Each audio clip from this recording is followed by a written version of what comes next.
A red-haired maid sits bewildered amidst a swirling blue void. The red-haired maid's expression tenses as she observes her surroundings. Ari Aster finds herself suddenly trapped within a mysterious, glowing magic circle in a dark basement. An hour earlier, a voice calls out for Ari across the sunlit estate grounds. Rapid footsteps echo through the grand halls as someone runs in haste. The blonde young master challenges Ari to catch him while she worries he might get hurt. Ari Aster focuses on her task while internally identifying herself to the audience. Ari continues her pursuit, describing her current role as a nanny for the energetic child. Ari recalls waking up possessed by the daughter of Viscount Belgast, assuming she was a novel's protagonist. She initially expected a life of luxury and a story centered on her noble upbringing. She anticipated a classic romance path filled with being loved by adults and social debuts. The idyllic dream shatters as the family portrait lies broken on the floor. Severe financial ruin strikes the Belgast family, abruptly ending their noble lifestyle and her dreams. A young Eerie stands alone in a dim, desolate hallway near the ruins. Tragedy forces her mother to take work as a common maid in a southern town. The family structure disintegrates entirely under the weight of their sudden and total misfortune. She adopts the name Ari Aster and travels to the capital to find work. Ari arrives at the grand gates of the Salisbury Duchy to begin her service. Ari finds small relief in her simple job compared to the darker fates she avoided. She embraces her domestic duties, discovering a surprising talent for being a nanny. Exhausted, Ari continues to pursue the playful young master through the long corridor. The blonde boy teases Ari for being slow as he continues running away. The blonde young master laughs joyfully amidst a backdrop of golden sunflowers. Ari's gaze hardens as she plans a firm punishment for the boy's antics. Ari's expression shifts to sudden shock as something unexpected catches her eye. Panic sets in as Ari realizes the young master is entering the Forbidden Wing. Ari desperately warns the boy about the dangers and the severe punishment for entering the wing. She urges a quick retreat to get him out before anyone discovers their presence. Ari peers cautiously toward a dark, open doorway within the restricted wing. Ari tentatively calls out for her young lord as she descends into the darkness. Ari notes the unexpected laboratory while resolving to find the boy and leave immediately. A pale, ghostly hand reaches toward the unsuspecting red-haired maid from the shadows. A sudden, violent magical explosion sends Ari reeling through the air with a shock.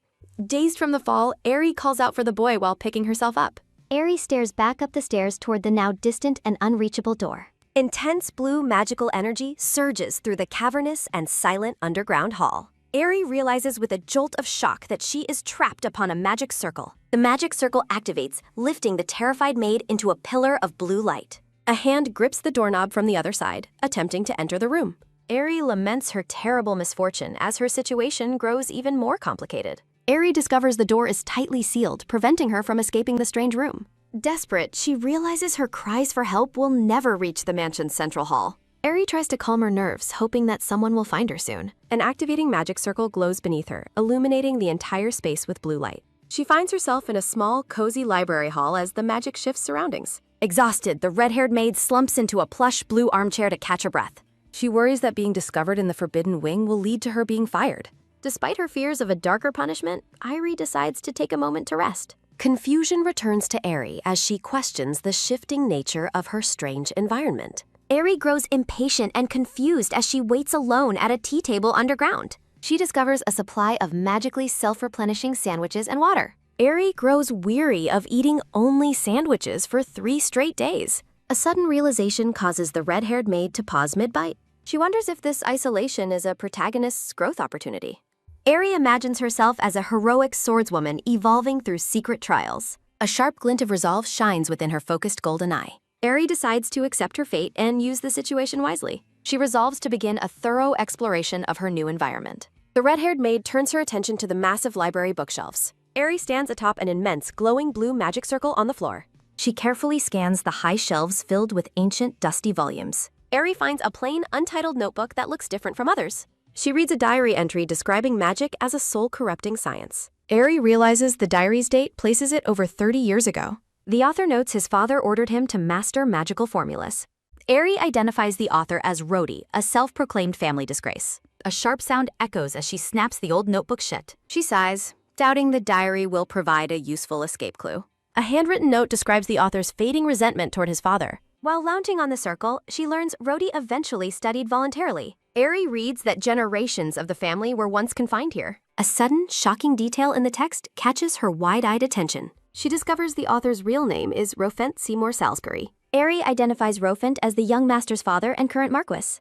She concludes the basement is a generational training ground for heirs. She humorously imagines herself calling the stern Marquis by his nickname. Eri finishes studying most of the magical books on the shelves. She focuses on a specific volume regarding the enhancement of circles. Eri identifies the room's floor pattern as a spatial preservation circle. Her expression shifts to alarm as she notices a significant change. Eri observes that the outer edges of the circle are disappearing. She berates herself for failing to notice the circle's fading state. After calculating the cycle, she determines the total limit is 100 days. In 100 days, the preservation expires and the exit will unlock. Eri looks toward the massive stone doors as the magic shifts. She realizes she will finally be able to leave the room. Only a tiny sliver remains of the once vast magic circle's edge. Her heart thumps with a heavy, rhythmic dun-dun soundings. A final notification confirms that the magic circle has vanished. Eri's quick footsteps go ta-dak as she rushes up the stairs. With a racing heart, she reaches for the heavy metal doorknob. The door opens with a long, piercing key-e creak. Blinding sunlight and a bright blue sky flood into the basement. The red-haired maid steps forward into the sudden open air. Eri cheers in triumph, finally celebrating her escape from confinement. Confusion sets in as she wonders why the sky looks wrong. She expected the mansion's hall, but finds an unfamiliar landscape. Eri stands amidst desolate desert ruins as a giant bird circles. The massive bird lets out a piercing key-e screech above. Eri gazes up in horror as the monstrous creature suddenly descends. A monstrous, six-eyed bird shrieks as it dives from the sky. A man's hand suddenly grabs the red-haired maid's waist from behind. The blonde man pulls Eri into a protective embrace against the sky. He shouts a command for an explosion as she looks up shocked. A massive magical circle erupts in flames, consuming the shrieking monster bird. A violent blast of fire and debris fills the air as the monster vanishes. Eri stares in silent confusion at the scarred man holding her close. She questions the identity of her savior as the wind blows past. The blonde man offers a faint, bittersweet smile through his dirt-streaked face. He turns away, declaring that the current situation is an absolute impossibility. With tears in her eyes, Eri calls out to him as Master Lurkis. A brief moment of silence passes as the scene shifts. He addresses the maid by her name as she looks up in wonder. Eri tearfully asks if the man before her is truly Mr. Rael. She questions if he is the same boy she once knew so well. Memories of the young master hiding behind curtains flash through her mind. She recalls the joyful, innocent smile of the young Rialtus Joe Salisbury. The man identifies himself as the youngest grandson of the Salisbury family. A piercing screech from above causes the red-haired maid to shout in alarm. The monstrous bird looms over them amidst the desolate desert ruins. Rialtus promises to explain later, urging Eri to focus on the immediate danger. He activates a massive hexagonal magic shield to block the circling predators. Rialtus warns Eri to stay alert while she questions the monster's nature. An oppressive darkness underscores the realization that a monster is truly present. Eri wonders if she caused the chaos as the bird shrieks nearby. Rialtus clarifies that the arrival of the monsters is about the vault. Eri is stunned to learn the seal vanished when the vault was emptied. He explains that the monsters noticed the absence of the entrance's protection. Ancient magical sigils remain faintly etched into the stone of the vault doors. Rialtus orders Eri to re-enter the vault to help reactivate the spell. Horrified, she protests against returning to the place she just escaped from. Eri stands conflicted as the blonde man prepares his magical staff. She remembers the grueling 100-day struggle it took to escape the room. Eri fears she may never leave again if she steps back inside. Dust falls as the heavy doors of the vault begin to move. Her gaze hardens as she doubts her safety can even be guaranteed. The two stand within a glowing circle as monsters shriek overhead. A bright blue light begins to emanate from within Eri's clenched hand. A final resolve forms as she decides to do what she can. Eri's eyes glow with yellow intensity as she gathers her inner strength. Blue flames erupt from her palm in a flashback to her past. Eri recalls the day her magical powers first awakened at age 11. Her parents celebrated her awakening as a beacon of hope for their family. Her mother tearfully embraced her, proud of her daughter's new magical gift. They hired a tutor and she studied ancient books to enter the academy. 3 years passed and a 14-year-old Eri stared at her magical reflection. She sat by a pond at night, illuminated by the starlit sky. A formal discussion takes place beneath a grand chandelier in the estate. A tutor informs her parents that Eri no longer needs magical training. Eri overhears the tutor explain that her magical capacity is tragically small. Eri's magical capacity is limited to basic household cleaning tasks. She gazes out the window, reflecting somberly on her past. A look of sharp, painful realization flashes across Eri's face. The wicked tutor chuckles as Eri realizes he purposefully limited her. Eri discovers the tutor knew her true magical potential all along. The depraved mage reveled in watching once noble families fall. Overpriced, pointless lessons led to the eventual downfall of her family. The scene shifts to her confinement in the mansion's side vault. Aerie performs a small cleaning spell with her limited mana pool. She uses water magic to keep the entire vault perfectly clean. Every spell leaves Aerie's small, fragile mana circle completely drained. It takes an entire day for her meager mana to refill. Ancient magical books in the vault become Aerie's source of joy. Surrounded by books, she finds a new purpose in her isolation. A sudden, interesting discovery catches Aerie's attention during her reading. She finds a rare volume regarding the enhancement of magic sepals. These manuscripts are far superior to her childhood tutor's expensive lessons. Aerie loses herself in the deep intellectual pursuit of ancient magic.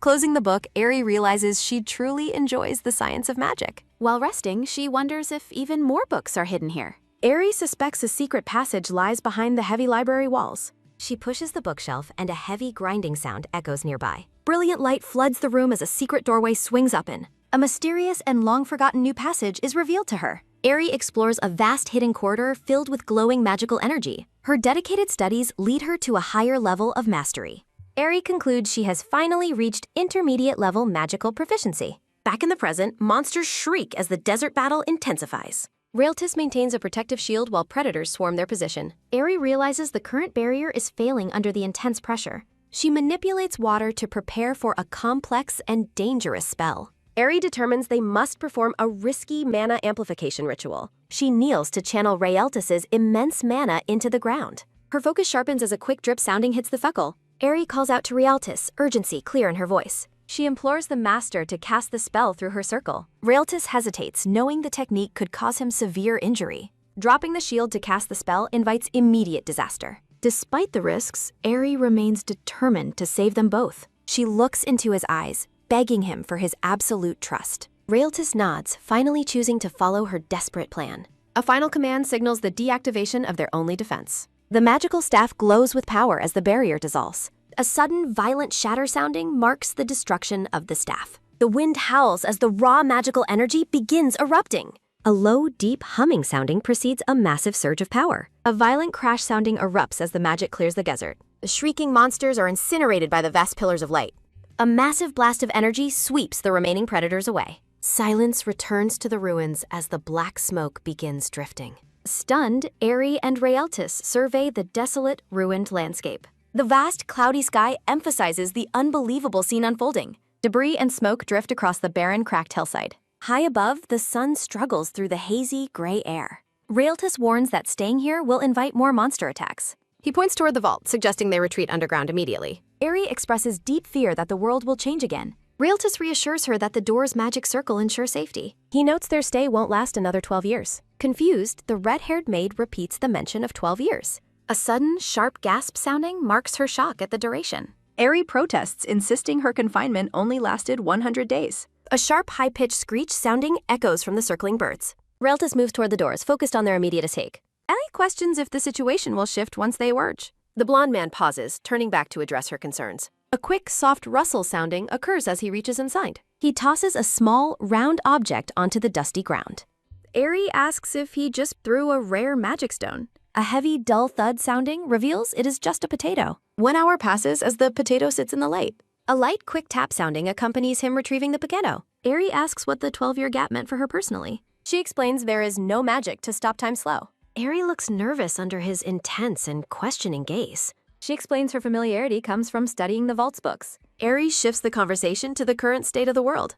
Raeltis sits down, prepared to recount the world's recent tragedy. A somber silence fills the room as he looks down. He begins with the day her long confinement first started. A rift opened, letting out black droves of monstrous creatures. Wizards discovered only mana could repel these dark entities. The Salisbury family joined the summons to the distant capital. His grandfather returned in a coffin, the family nearly decimated. Left alone at 9, he waited for a father who vanished. Raeltis sighs, admitting he is now the family's last survivor. Aerie's heart aches as she listens to his lonely past. She reaches out, her hand trembling with a shared sorrow. A soft, comforting rustle sounding follows as she embraces him. Aerie vows to offer whatever small hope she can provide. He explains communications with the palace ended several years ago. Rumors suggested the royal palace collapsed with no survivors left. A tight, firm grip sounding underscores Aerie's growing resolve. She prepares to reveal a secret she has long kept. Aerie identifies herself as a daughter of a fallen family. Raeltis listens intently as she describes her family's tragic fate. She speaks of her mother's life as a humble maid. A low, steady hum sounding begins as mana gathers. A glowing blue light illuminates her palm as she confesses. Eri apologizes for the deception, but he admits he knew. Eri stares blankly with confusion as question marks surround her. Raeltis explains that her father and the head maid both knew she was a mana awakener. He notes they watched her grow exhausted from simple cleaning spells and deemed her a harmless, low-level mage. Eri is deeply embarrassed, realizing why they eventually stopped asking her to help with the laundry. Raeltis apologizes for upsetting her, but Eri admits his description of her past self was quite accurate. Looking at her with newfound respect, he admits he never expected her to reach this level of mastery.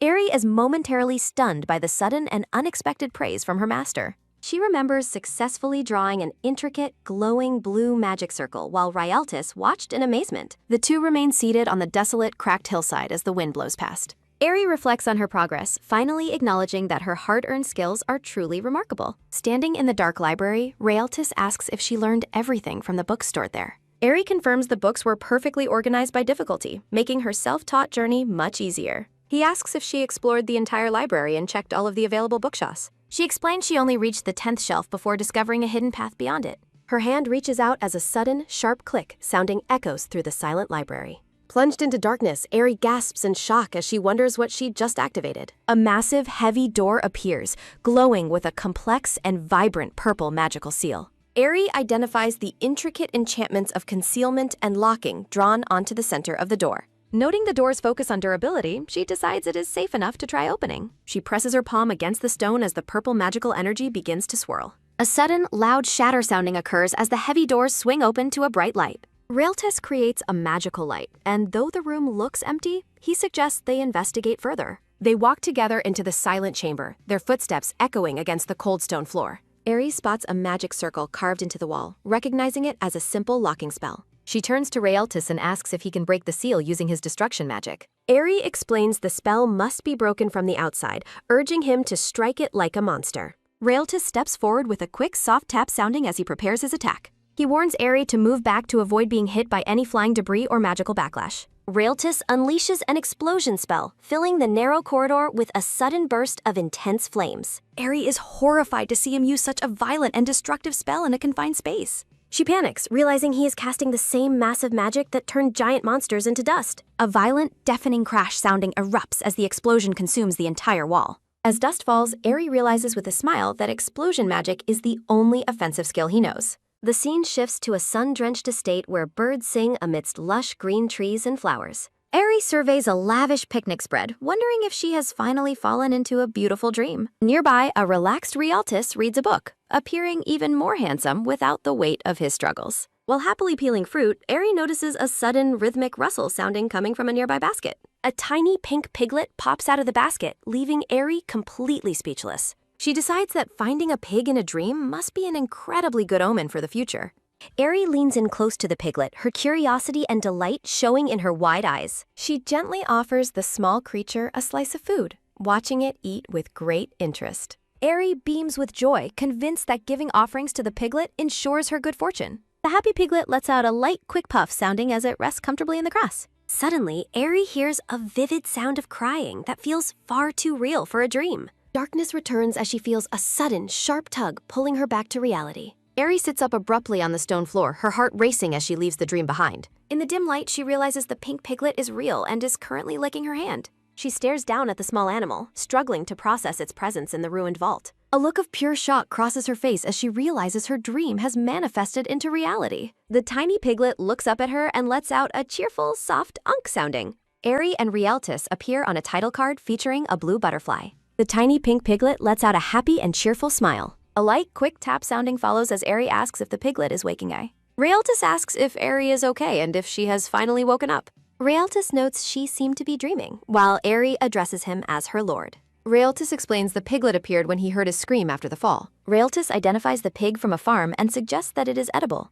Eri rubs her eyes, wondering if she is seeing things in the dark. The narration explains the pig was named Berry White for its whiteness. Raeltis holds up the piglet, who is now officially named White Pupper. Raeltis hugs the piglet while Eri notes his surprising fondness for pork. Eri reflects that meeting an old friend after 12 years brings true happiness. Eri questions how the piglet survived and what it ate to stay alive. Realtus grumbles while searching his pockets for something to show the curious maid. Eri exclaims in shock upon seeing a rare and valuable magic gemstone.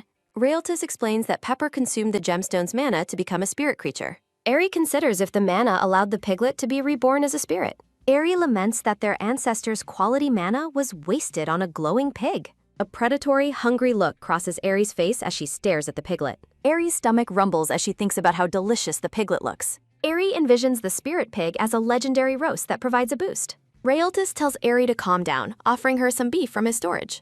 Realtus uses heating and steam magic to quickly cook the piece of raw beef. Realtus asks Eri for seasonings or lard while the meat cooks in mid-eth. A sudden, sharp scream sounding erupts as Eri lunges toward the frightened piglet. A light, quick thud sounding occurs as the piglet kicks its way free. Eri watches the piglet escape, resolving to turn it into a potion later. Realtus panics, urging Eri to eat the meat instead of the poor piglet. Realtus promises to cook the meal deliciously as Eri hides a secret smile. The steak glistens on the plate, perfectly cooked and ready for her meal. Eri sits on the floor, finally enjoying the hot meal Realtus prepared. Realtus watches her with concern, asking how she likes the taste of the beef. Tears fill Eri's eyes as she recalls the long-forgotten joy of a meal. Eri remembers a peaceful afternoon picnic from her distant and happy past. Realtus asks why she's crying as she reflects on forgotten daily life. Eri says she is full, and Realtus is relieved to hear the news. A soft, steady rustle sounding follows as Eri gently takes both of his hands. Realtus asks for a favor, begging her to leave the piglet Pepper alone. Eri initially says it is impossible, making the blonde man plead for mercy. Realtus reacts with a look of pure shock and hope at her expression. Eri smiles, admitting it would be better for the smart pig to stay. She notes that they must protect the lucky piglet from any future monsters. Realtus is deeply moved by her kindness, looking like a devoted puppy. Eri enjoys teasing him, noting how much fun it is to bother him. Eri suggests they head out into the hallway to find the missing piglet. Realtus asks about the vault structure while Eri explains her limited exploration. They walk together, hoping the piglet might learn how to use its magic. They reach a massive cobweb door at the end of the dark hallway. Eri wonders how the pig vanished through the magic door without a single trace. The scene lingers on the mysterious, web-covered doors at the hallway's end. Eri and Realtus survey the lavish room, noting its comfort compared to the library. They find a drained stone, revealing traces of the piglet's mana consumption. Eri encourages her master to begin exploring the mysterious treasures found within. Eri notes that every heavy door lining the walls is protected by a spell. Identifying the complex security spells, Eri realizes they have found a hidden treasure vault. She jokingly calls the piglet a master thief for bypassing such high-level security. Looking at the sealed doors, Eri anticipates finding rare weapons and powerful mana stones. Realtus points toward a door that seems to have a humorous face manifestation. Eri contemplates testing the piglet's magical abilities to help them open the treasure vaults. The maid shouts for the piglet, startling Realtus with her sudden loud call. She continues shouting, trying to lure the creature out with promises of more mana. Realtus questions her decision, but she insists she won't let the piglet eat everything. Eri reflects on the dark mana-filled monsters they encountered during their earlier struggles. She considers the piglet's potential to become a legendary spirit by consuming pure mana. The piglet sleeps peacefully on a cushion, unaware of Eri's ambitious plans. Realtus listens as Eri discusses her theories about the creature's future development. A sudden, quick thud sounding follows as they start running to find the piglet. The duo yells promises of safety, desperate to coax the frightened animal back. Shaking with fear, the tiny pink piglet peeks cautiously from behind a decorative color. Eri begs the creature to join them as a partner, though it remains skeptical. A sudden, quick thud sounding occurs as the piglet begins to step forward. The teary-eyed piglet hesitates, unsure if it can truly trust the maid's promises. Both Eri and Realtus react with shock as the piglet finally reveals its presence. Eri gently holds out her hands, welcoming the small creature to approach. She sits on the floor, waiting patiently for the hesitant piglet to move. The animal remains motionless, staring back with a look of deep uncertainty. Eri turns to her master, her expression softening during their quiet moment. Realtus admires the piglet's adorable traits, though the small creature still shivers nervously. They discuss how unique the piglet is, noting its legendary place in history. Realtus smiles, agreeing that the piglet's survival is a truly incredible feat. The piglet suddenly adopts a determined expression, ready to face its reality. It wiggles its rear playfully, drawing laughter from both the maid and master. Eri celebrates their reconciliation, feeling hopeful about their new alliance together. Eri holds a mana stone, watching in disappointment as its last energy vanishes. Glowing with magic, the piglet prepares to use its abilities on a door. Eri thanks the piglet for retrieving mana stones from the vault over several days. She looks at a massive pile of drained stones, mourning the mana loss. A wave of frustration washes over Eri as she considers their resources. The piglet lets out a heavy, slow sigh sounding while resting comfortably. A soft, quick tap sounding follows as Eri pats the piglet for its work. The piglet brings a red bag and Eri is thrilled to see what's inside. They discover rare artifacts, including a powerful wand lightened for the piglet's comfort. Eri joyfully hugs the piglet while Rialtis examines the impressive magic scepter. Eri's eyes light up as she holds a beautiful, ornate, pen-shaped magic artifact. The magic pen glows, revealing its function as a tool for cowing. Eri identifies the perfect instrument for crafting complex and powerful magic circles. The piglet points toward a specific door, squeaking to gain their attention. They reach the fourth treasure vault, which remains stubbornly sealed against the piglet. Eri analyzes the golden seal, noting something from the inside is blocking entry. Sensing a potential threat, Eri decides they should avoid that specific vault. Rialtis praises Eri's ability to analyze complex spells instantly, which makes the red-haired woman feel slightly flustered and uncomfortable. While Eri explains her intuitive grasp of magic circles, the blonde man admits he lacks any natural understanding of them. Eri politely asks the young master about the class of his mana circle. Rialtis mentions he is roughly class 3, leaving Eri shocked since he has the potential of a legendary 9th class mage. Rialtis explains he is a self-taught mage who only knows basic survival magic and never studied formal magic theory. Eri realizes his reliance on simple explosion spells is due to a complete lack of proper magical training. The red-haired maid offers to help him refine his skills, leaving the blonde man looking quite curious. Eri imagines herself as a legendary tutor from her past, ready to teach advanced math and magic theory. Following her instructions, the young master takes a seat at the table as she prepares their lessons. A sudden, quick cue sounding occurs as Eri tells Pepper that he will also be learning basic magic.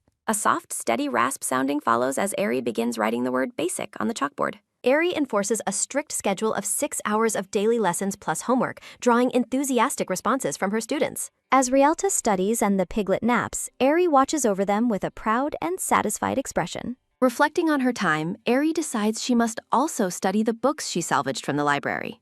The group enjoys a peaceful afternoon of quiet study and relaxation together in their hidden shelter. A light, quick snip sounding follows as Eri carefully trims the blonde man's long hair with golden scissors. They examine a hole in the ceiling that Rialtis created specifically for his mana control training. Eri excitedly asks the young master to look at her handiwork now that his haircut is finished. She notes that his new, shorter hairstyle truly highlights his handsome features. Looking refreshed and neat, Rialtis gives his maid a sincere and appreciative thank you. A light, quick thud sounding follows as they settle in for their first New Year's Day together. Eri expresses hope for the coming year, while Rialtis admits her positive outlook makes him feel more optimistic. A sudden, sharp key sounding pierces the air, startling Eri and breaking the peaceful silence.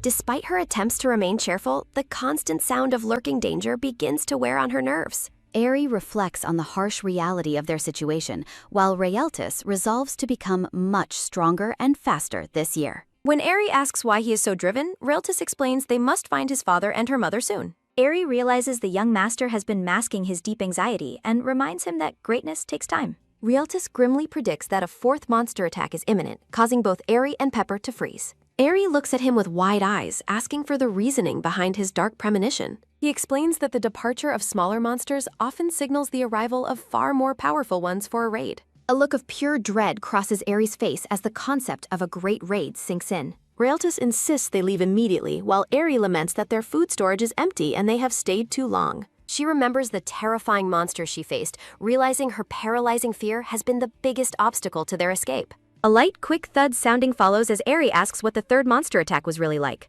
Rialtis recounts how monsters methodically broke their defenses, emphasizing the urgent need to find a new hideout while they can. He notes that while the shelter's circle is strong, the library entrance is compromised and potentially unsafe. The scene shifts to the massive underground doors which are visibly crumbling under the weight of magical decay. A soft, quick swish sounding occurs as Rialtis asserts his confidence based on everything he has survived. Eri looks at him with admiration, realizing his determination is what kept him alive through previous struggles. Rialtis expresses his belief that Eri will thrive and survive even better than he ever did. Standing with newfound resolve, the blonde man offers his hand to his loyal maid. He looks down at her with a gentle and encouraging smile, signaling their readiness to move. Eri looks up at her master, her expression softening as she prepares to follow his lead. Later that night, a sudden, sharp quack sounding erupts as the piglet accidentally kicks Eri awake. Eri wakes up in pain while Rialtis urgently calls for her to get up and be alert. Holding his magic scepter, the young master looks toward the door as Eri asks what is happening. Realtus explains he felt a vibration from the ceiling hallway and insists on checking it immediately with Eri. A sudden, sharp bang sounding follows as they burst into the hallway, ready to face whatever is coming. A soft, steady rattle sounding occurs as debris begins to fall from the cracked and crumbling ceiling.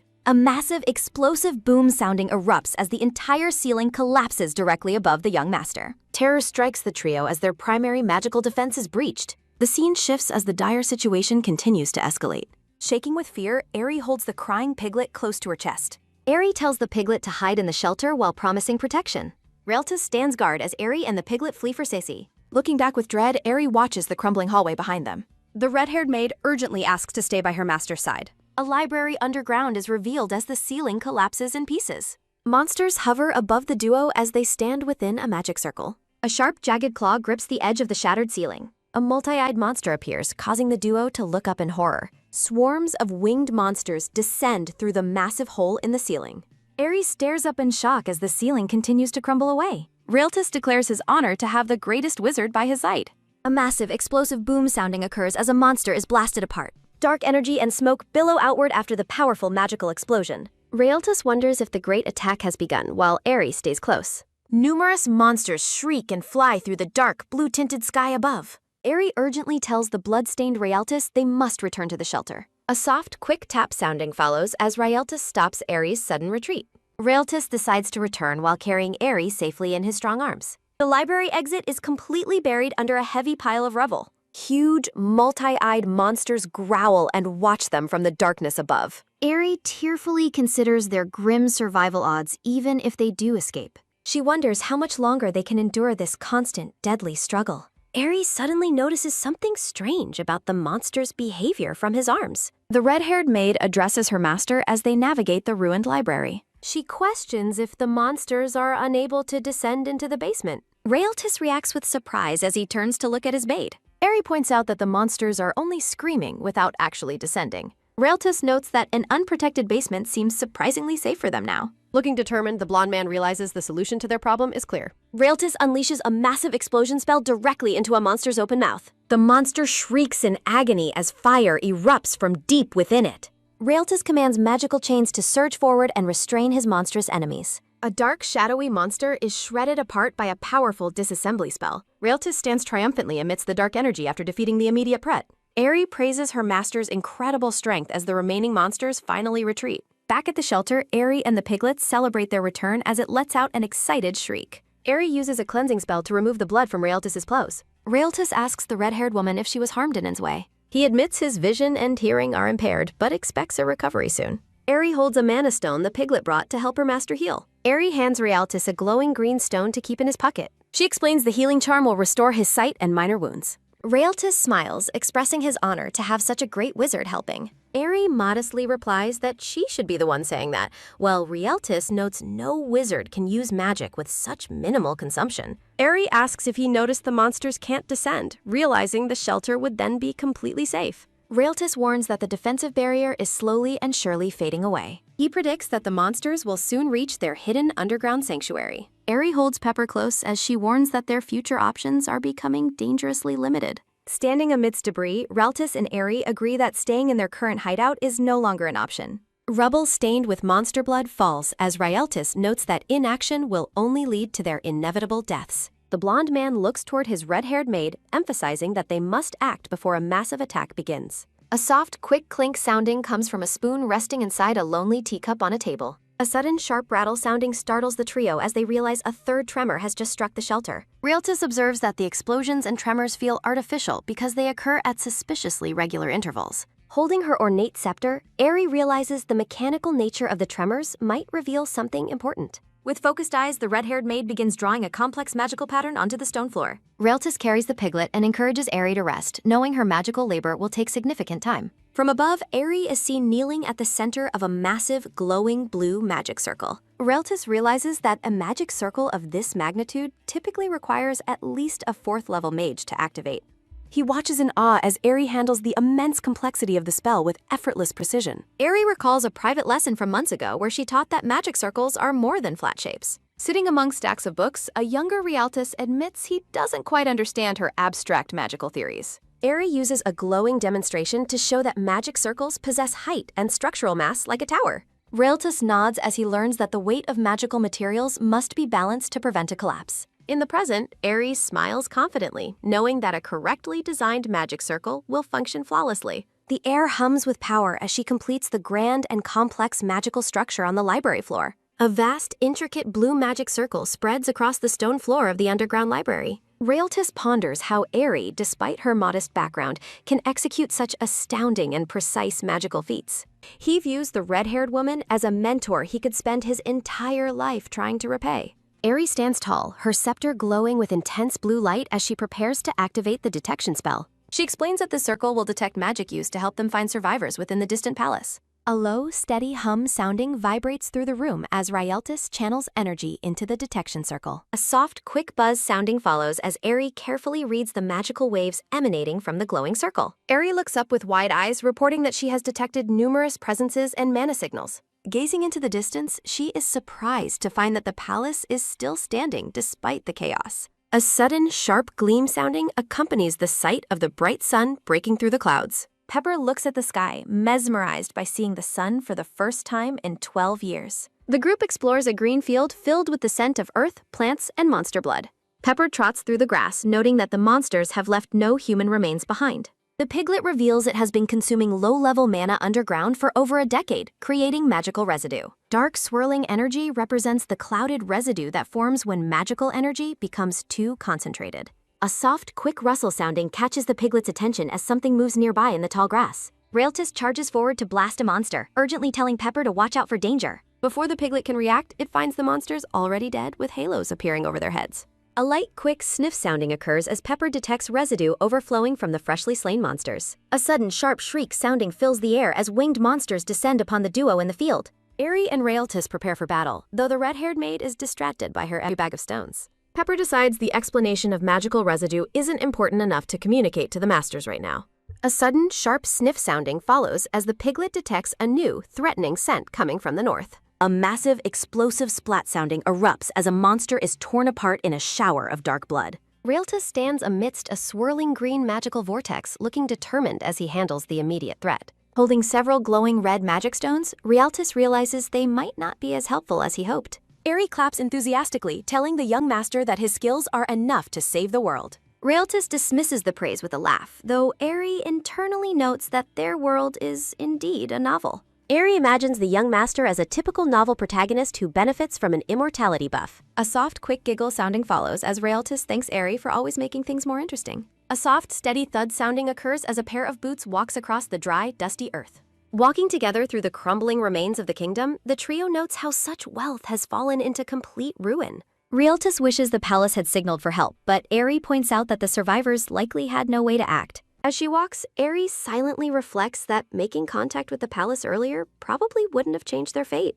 The sky suddenly darkens as a series of sharp, overlapping shrieks sounding causes the group to look up in shock. Realtus immediately shouts for defense as he channels mana into a protective spell. A massive, glowing blue hexagonal barrier expands to shield the group from the descending threats. Dark swirling energy pulses violently against the exterior of the magic shield. Eri watches with concern, noting the barrier is failing and slowly cracking from the top down. The red-haired maid's eyes glow with an intense, focused yellow light as he assesses the danger. A colossal, multi-eyed monster descends from the dark clouds to strike at their sanctuary. The creature's massive talons slam into the shield, sending shards of blue energy flying. Bright crimson light flares across the battlefield as the monsters intensify their assault. A terrifyingly powerful beast with rows of glowing eyes and sharp teeth looms over them. Looking up in awe, Realtus admits he has never encountered a monster of this magnitude before. Swarms of winged creatures fill the air as Realtus realizes this is the fourth major attack. Eri urges a retreat to the underground, while Realtus argues for focusing on defense to make their position harder to reach. Realtus warns that choosing this path might mean living in total isolation underground for many years. Eri shouts that they have no other option and must do whatever it takes to survive. Looking him in the eyes, she tells the young master to trust her if he cannot trust himself. The maid reaches into her bag and pulls out a handful of shimmering multicolored mana stones. Eri tells him to move quickly as a bright red magical circle activates beneath their feet. Realtus grips his scepter as it begins to overflow with a violent, swirling red energy. The blue barrier shatters completely as a heavy, explosive crash sounding follows the monster's final strike. Thinking fast, Eri shoves Pepper into a small hole in the earth and tells him to go first. A massive, blood-stained claw reaches down toward Aerie as she stands alone on the surface. The monster snatches Aerie and flies upward, leaving a horrified Raeltis to scream out in denial. Raeltis unleashes a capture spell, casting a massive purple web into the sky to ensnare the beast. The monster lets out a high-pitched, sharp shriek sounding as the magical strands burn through its flesh. High above the ground, the red-haired maid begins her long, silent fall back toward the earth. Aerie plunges through the air, unconscious and trailing a mist of dark purple blood. Raeltis leaps forward and catches her in his arms as the defeated monster falls in the distance. A dark, heavy splash sounding occurs as a trail of blood marks the entrance to their underground tunnel. Back in the safety of the shelter, Raeltis and the piglet huddle over Aerie's motionless body. Pepper weeps, resting his head on Aerie's bloodied shoulder as she remains unresponsive. Raeltis hangs his head in despair, calling out Aerie's name as he breaks down into tears. A final, desperate cry for Aerie resonates through the dark, silent chambers of the hideout. The redhead maid lies still on the ground, her face and clothes stained with blood. In a memory of the past, a younger Aerie urges the little young master to return home. The young boy hides behind a pillar, giggling to himself that hide-and-seek won't be easy for her today. The maid walks through the palace halls, wondering aloud where the young master could be hiding. The blonde-haired boy peeks out from his hiding spot, watching her search for him. A sudden, powerful thud sounding shakes the palace walls, startling the young boy. Raeltis runs toward the source of the noise, frantically asking if Aerie has become trapped. Glowing magic seals the doorway, and the boy realizes something is blocking his path to her. He shouts that he will go get the adults and begs Aerie to hold on just a little longer. Later, the young Raeltis sits alone by a large bed, crying into his knees. A gentle hand rests on his head as a man tells him not to worry about Aerie. Reuben Seymour Salisbury assures his son that the library's preservation magic and Aerie's skills will keep her safe. The man looks out at the room, noting that the underground might actually be safer for her right now. Reuben suggests that perhaps someone unimaginable created this situation specifically to ensure the maid's safety. Divine movements are sensed as a complex magic circle seals the doors. 9 years pass as the 18-year-old Raertes Zoe Salisbury stands guard. The young man keeps a lonely vigil before the massive, sealed library doors. A distant memory recalls a lesson about the true location of pain. Babel Salisbury, the last loyal retainer, teaches Rare about enduring suffering. Raertes tends to Babel, who single-handedly reached the palace after the raid. Babel mourns his family after recovering only their tragic, bloodied remains. The boy weeps, feeling too young and helpless to offer comfort. Raertes reflects on his guilt while thinking of his lost red-haired maid. He fears Aerie is gone forever despite his father's previous reassurances. A soft, steady thud sounding marks Babel's death from an untreated infection.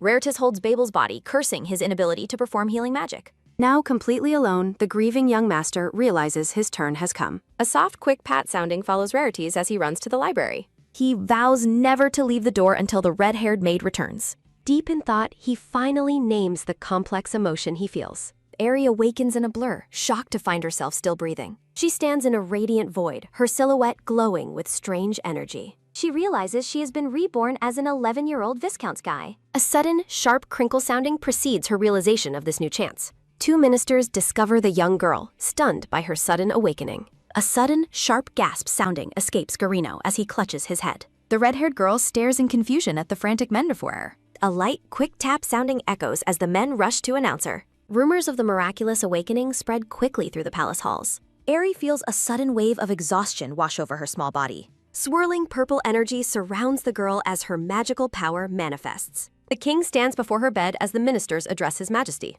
The ministers marvel at her impossible and complete recovery after 4 days. The blonde king watches her with a stern and contemplative expression. He questions her abilities, but the minister denies any unique resurrection magic. Aerie prepares to greet the monarch, recognizing her duty to show respect.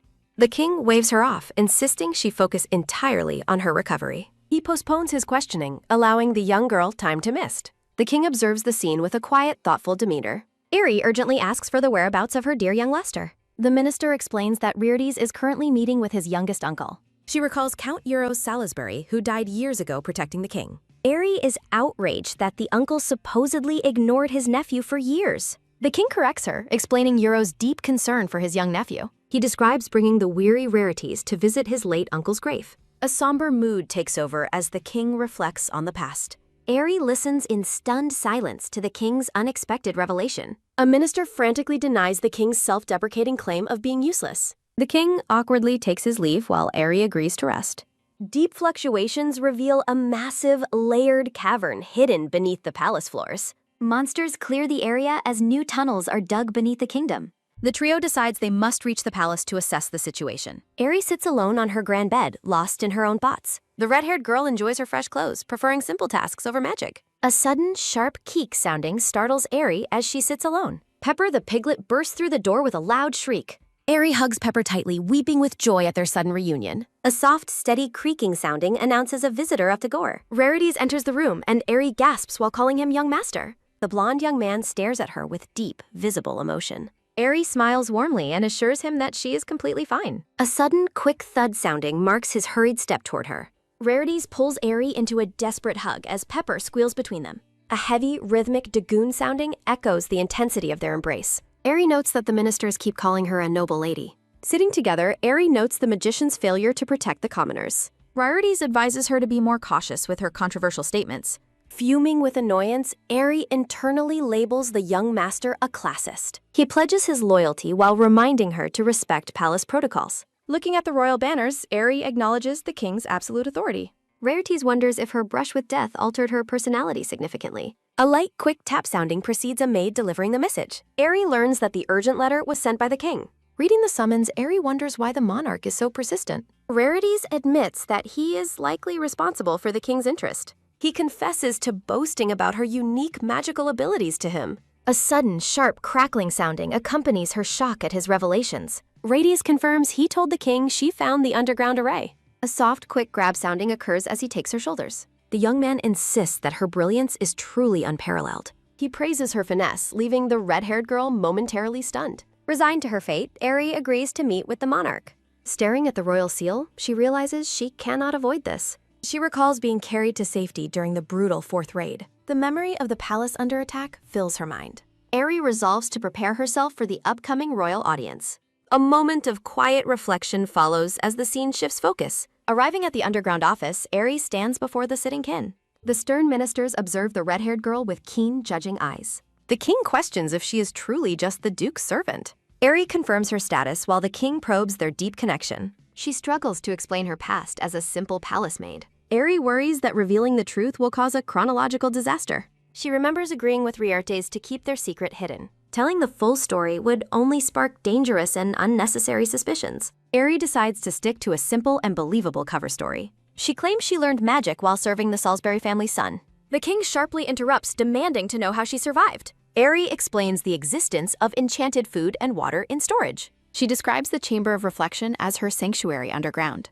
The king closes his eyes, seemingly satisfied with her plausible explanation. He then asks if she designed the recent palace exploration symbol. A soft, steady thud sounding follows Aerie as she walks forward. The king orders her to recreate the spell for the mountains. Aerie kneels on the floor, panicking internally about being punished for her detection magic. The king, ministers, and a dark-haired man with glasses observe the girl. A hand draws a complex blue magic circle that flows with ethereal energy. The blonde-haired king watches the display with a look of genuine surprise. Ministers discuss the unique, upward layered formula, noting influences from Sir Cayley's foreign research style. The dark-haired man suggests she has likely read several of his research papers. Aerie's eyes widen as a sudden, sharp gasp escapes her in realization. Aerie identifies the man as O.J. Cayley, the famous author of her magic books. She is shocked that the esteemed researcher is so young instead of old. The king addresses her by her full name, Irie Astor. The king orders her to finish the spell and listen to his instructions. He reveals that, apart from the young master, everyone else's status remains unknown. He declares the name Astor too common and insists she needs a new surname. Aerie claims she has no ideas, nearly blurting out her former identity in panic. The blonde king stands tall in his white uniform, exuding absolute authority. Stunned, Aerie looks on as the monarch announces he will grant her a title. The king appoints her as Baronet of Merit, giving her the name Aerie Coelistium. The red-haired girl stares blankly as the name Coelistium is bestowed upon her. Aerie remains on her knees as the royal audience continues in the ornate room. The king formalizes her new rank as a baron for her distinguished national merit. A minister praises the name's meaning as both elegant and intellectual. Aerie is insulted to learn that her new name translates to a crawling flower. The king impatiently demands she finish the formalities because time is of the essence. Aerie's shaking hand finishes the magic formula while a soft, quick scratch sounding follows. Cayley, head of the Magic Research Institute, marvels at the remarkable magic circle. He finds it extraordinary that the circle can visually display the caster's unique perception. The dark-haired researcher observes the manifested magic with intense, focused curiosity. Cayley calls her a genius born for the era until the king silences him. Aerie grumbles about her name's meaning, imagining herself crawling to draw circles. The king questions Kaylee about the specific details projected by the magic circle. A blue grid reveals mountain tunnels and numerous survivors, bringing a sense of relief. The king looks at the data with a stern and thoughtful expression. He prepares a document and prepares to send it to Lord Peeny Mufala. Penin Mufala, commander of the Magic Knights, receives orders to prioritize finding northern survivors. The king shocks Eri by assigning her the lead on the necessary research. OJ Kaylee expresses his desire to support her with manpower and resources. Kaylee asks the king for jurisdiction over her, but he is immediately denied. The king declares that Eri will remain solely under his personal jurisdiction for now. A wave of disappointment washes over Kaylee as his request is rejected. He orders Sir Lotusia Bear to manage the research efficiency and report daily. Lotusia Bear protests the daily requirement, but the king stands firm on his decision. Ronplemosis is ordered to finalize Eri's administrative status within a single week. The king shouts at the chaotic lords to finish the monster wave investigations quickly. He scolds them for wanting to split a single person's workload among 4 people. Watching the bickering, Eri thinks the entire royal audience has become a sitcom. The king prepares another letter addressed to Sir Peeny Mufala. He asks if Laridus Salisbury is still refusing to join the Order of Knights. Eri's heart skips a beat as she hears her young master's name mentioned. Penin Mufala confirms the refusal, prompting the king to order him to handle it. A sudden, sharp bang sounding marks the group's frantic exit as the king dismisses them. The group stands in an awkward, heavy silence after the audience. A heavy, long sigh sounding escapes as everyone slumps onto the floor. Eri reflects on the king's terrifyingly sharp and unpredictable nature. She worries about the chaotic news she must share with Laeris. The mustached man with the ornate uniform gently calls out to her. Surprised by the sudden attention, the red-haired girl responds with hesitation. Lord Peeny Mufala announces his plan to host a welcoming feast. The lords enthusiastically discuss stocking the celebration with plenty of alcohol. Eri questions the logic of hosting a party during a crisis. Ronplemosis insists on settling a specific dish for Lord Salisbury today. Terrified for the young master, Eri enters a protective nanny mode. Lord Peeny Mufala dismisses himself while calling Eri a mere child. A light, rhythmic whistling sounding follows the lord as he departs. The black-haired researcher suggests Laertes needs a proper education on drinking. Ronplemosis nods in agreement, deep in thought about the proposal. Fuming with anger, Irie realizes the men are completely ignoring her. OJ Kaylee offers a hand, advising her to leave the cold floor. Eri thanks him, privately hoping he is the most rational one there. He launches into a lecture about her new rank and clothing requirements. A soft, quick drip sounding reflects her mental exhaustion from his chatter. Watching them leave, she notes their intimidating power equals the king's. A high, sharp squeak sounding greets her as she reaches a room. Eri collapses onto her bed while Laertes watches her in shock. The blonde young man is bewildered by her title and the feast. Laertes stares blankly, struggling to process the rapid changes to their status. Irie weakly asks to be woken before dinner, then falls asleep. Sunlight filters into the room, illuminating white lilies near the bed. The red-haired girl and her piglet sleep peacefully in the quiet.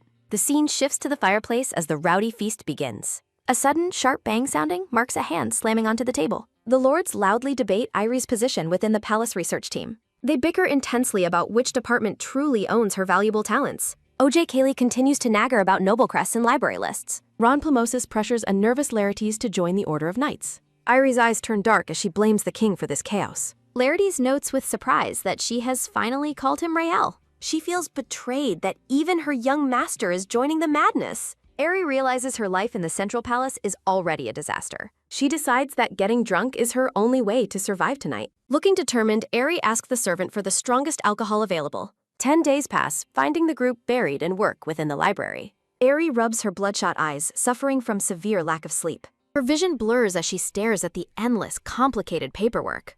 A sudden, sharp, ugh sounding marks the moment her vision finally clears. She panics upon realizing she is drawing complex blueprints by hand.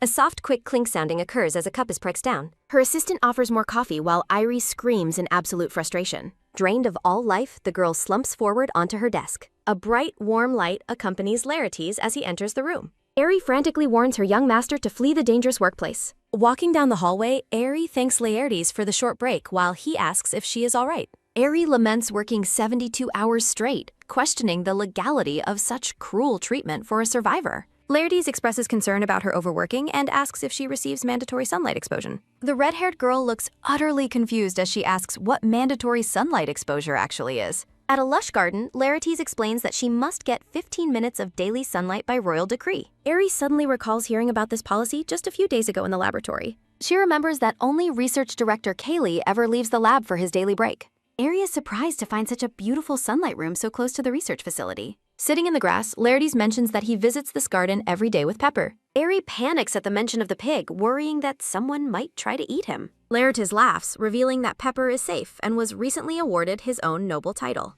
Pepper the pig proudly wears a crown and cape as the new honorary baron, Sir Pepper Treasure White. Aerie is stunned by the absurdity of her former pork cutlet attaining a noble rank. She learns that Pepper was rewarded for sneaking into inner chambers and retrieving rare treasures. Laertes notes that Pepper even receives a salary in magic stones used for decorative accessories. Offering her a snack, Laertes asks about her research progress and presents a fresh sandwich. Aerie glows with excitement upon seeing the delicious fallockbird meat sandwich. Between bites, Irie explains her work on magic mechanics and underground city designs before questioning Laertes' activities. Laertes mentions he will soon be inspecting the palace ruins alongside the knights. With a mouthful of food, Irie suggests that joining the knights would simplify his tasks. The blonde young man offers a gentle, silent smile as he watches her eat.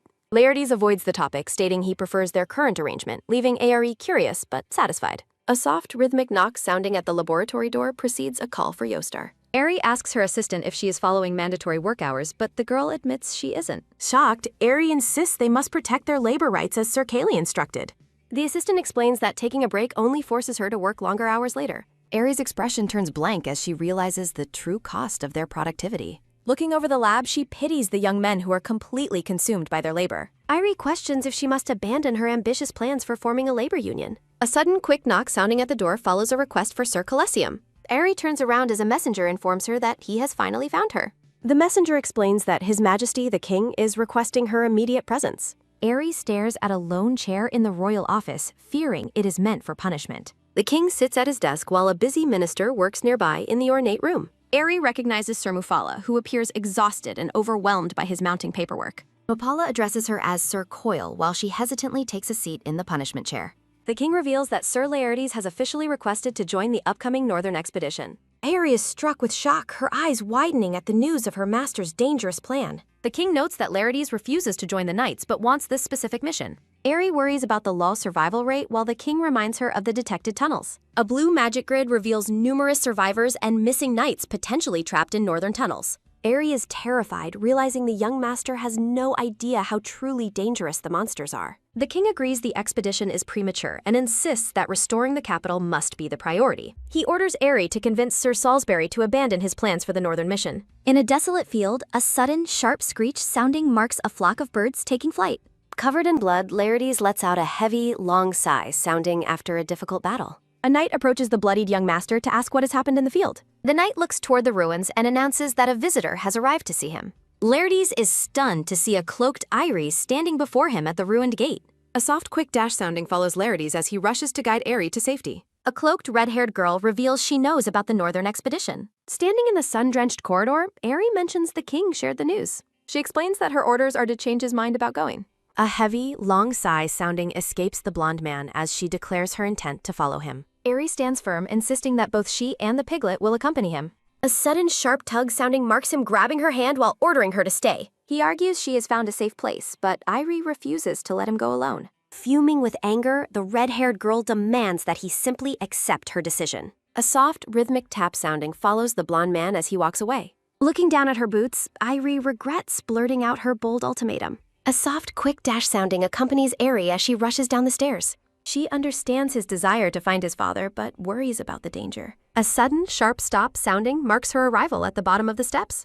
A spark of hope shines in her eyes as she considers a new strategy. The next day finds the red-haired girl nervously peeking around the palace corner. Clutching a bundle of papers, Irie agonizes over her next move. She stares at the king's intimidating doors, paralyzed by a sudden wave of fear. A sharp, quick gasp sounding marks the moment she spots the king's personal attendant. Desperate, Aerie calls out to the man while hiding behind a pillar. A soft, quick thud sounding occurs as the attendant accepts the heavy documents. Irie walks away with a smirk, relieved that her message will be delivered. The scene shifts to the bright sunroom filled with lush green trees. A soft, quick rustle sounding accompanies Aerie's peaceful morning walk through the garden. A sudden, sharp yelp sounding escapes her when she sees a figure in the bushes.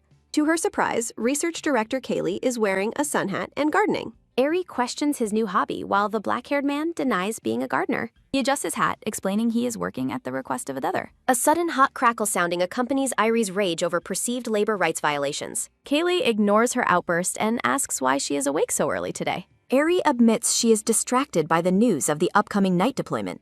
The researcher asks if Salisbury's application is the cause of her obvious distress. Softly smiling, she reflects on the long history she shares with her young master. A light, rhythmic tap sounding follows Kaylee as he brushes leaves off his uniform. He warns her not to let the king's manipulations sway her judgment. The black-haired man goes quiet, stating he has said more than enough. Aerie considers him a kind soul until he begins lecturing on academic skepticism. A soft, rhythmic chatter sounding introduces a flashback of his library lectures. Aerie immediately revokes her praise as he rambles about questioning every mentor's teaching. The scene returns to the busy afternoon within the palace research laboratory. The attendant from earlier arrives, asking for Aerie by her official title. He announces that the king has reviewed her tunnel proposal and summoned her. Surprised by the speed, Aerie quickly gathers her things to head to the office. The other researchers stare in shock, confused by the mention of a new proposal. A sudden, sharp bang sounding marks the king slamming the documents onto the table. Behind his desk, the king admits the underground tunnel plan is quite intriguing. Aerie stands nervously while the monarch waits for her to speak further. He points to the blueprints, confirming the path toward the distant Kazenza Mountains. Aerie explains how the route avoids monsters and protects the vulnerable population. A soft, quick shimmer sounding accompanies her vision of a more efficient travel path. The king narrows his eyes, questioning her plan for the inevitable river crossing. Aerie struggles to keep her expression composed while the king questions her about the river crossing. A blue magic grid details the feasibility of establishing waypoints and defensive perimeters for the tunnel. In the royal office, the king notes Aerie's intention to join the expedition with Lord Salisbury. The blonde monarch praises Aerie's persistent talents despite her lack of an official royal position. Chibi Aerie grows annoyed, wondering if her status as a commoner is preventing her from receiving a title. Sitting among stacks of paperwork, Sir Penin Mufala is startled when the king commands his attention. The king orders Mufala to establish a new practical magic engineering lab with Aerie as its head. Aerie is struck by a wave of confusion upon learning she will lead the new laboratory. The king dismisses Sir Mufala to organize a meeting while keeping Aerie behind for further business. A heavy, long sigh sounding follows the sweating official as the king threatens him with confinement. Aerie pities the exhausted man as he frantically gathers his papers and flees the royal office. A soft, quick tap sounding follows the blonde king as he places his glasses on the desk. Standing before the massive desk, Aerie listens as the king mentions a specific reason for her title. Nervous sweat beads on Aerie's face as she anticipates whatever bizarre statement the king might make.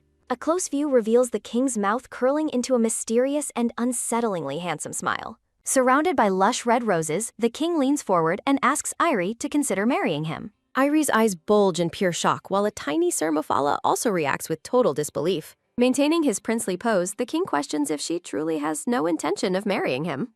A sudden, sharp gasp sounding follows Aerie as she stumbles backward from the shocking royal proposal. A soft, quick thud sounding occurs as the red-haired girl falls onto her backside in surprise. The blonde monarch throws his head back, letting out a fit of triumphant and hearty laughter. Chibi Aerie realizes the marriage proposal was just a joke and laments the king's slapstick humor. The scene shifts to a meeting room where Aerie announces her arrival to the seated researchers. Aerie complains about being dragged into another meeting immediately after escaping the king's nagging. A sudden, sharp bang sounding marks a brown-haired researcher slamming the table in heated disappointment.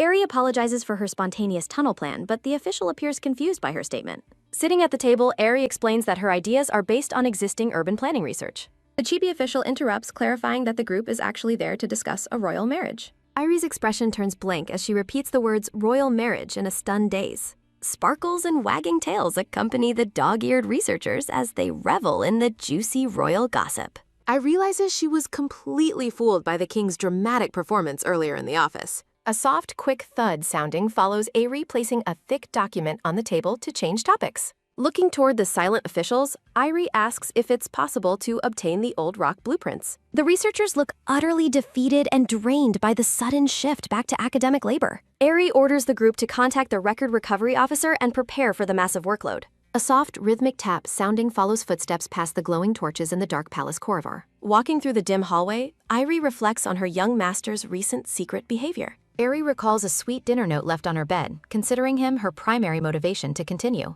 A soft, quick tap sounding accompanies Aerie as she hurries down the stairs toward the laboratory. A sudden, sharp stop sounding marks her freezing in place as a realization strikes her. Looking haunted, Aerie questions why she is voluntarily accepting even more work after her past trauma. She wonders if her obsessive work habits are a genetic trait from her new body or herself. A blue DNA grid highlights her excessive sense of responsibility and obsession with overworking. Dark purple bubbles question if transmigrators have their genetics altered to fit the story's coherence. Opening the laboratory door, Irie sighs heavily and considers getting a professional genetic test. Aerie gasps as she spots the king in the library, marveling at the nation's superior genes. Horrified by her own wandering thoughts, the red-haired girl stares into the room with wide eyes.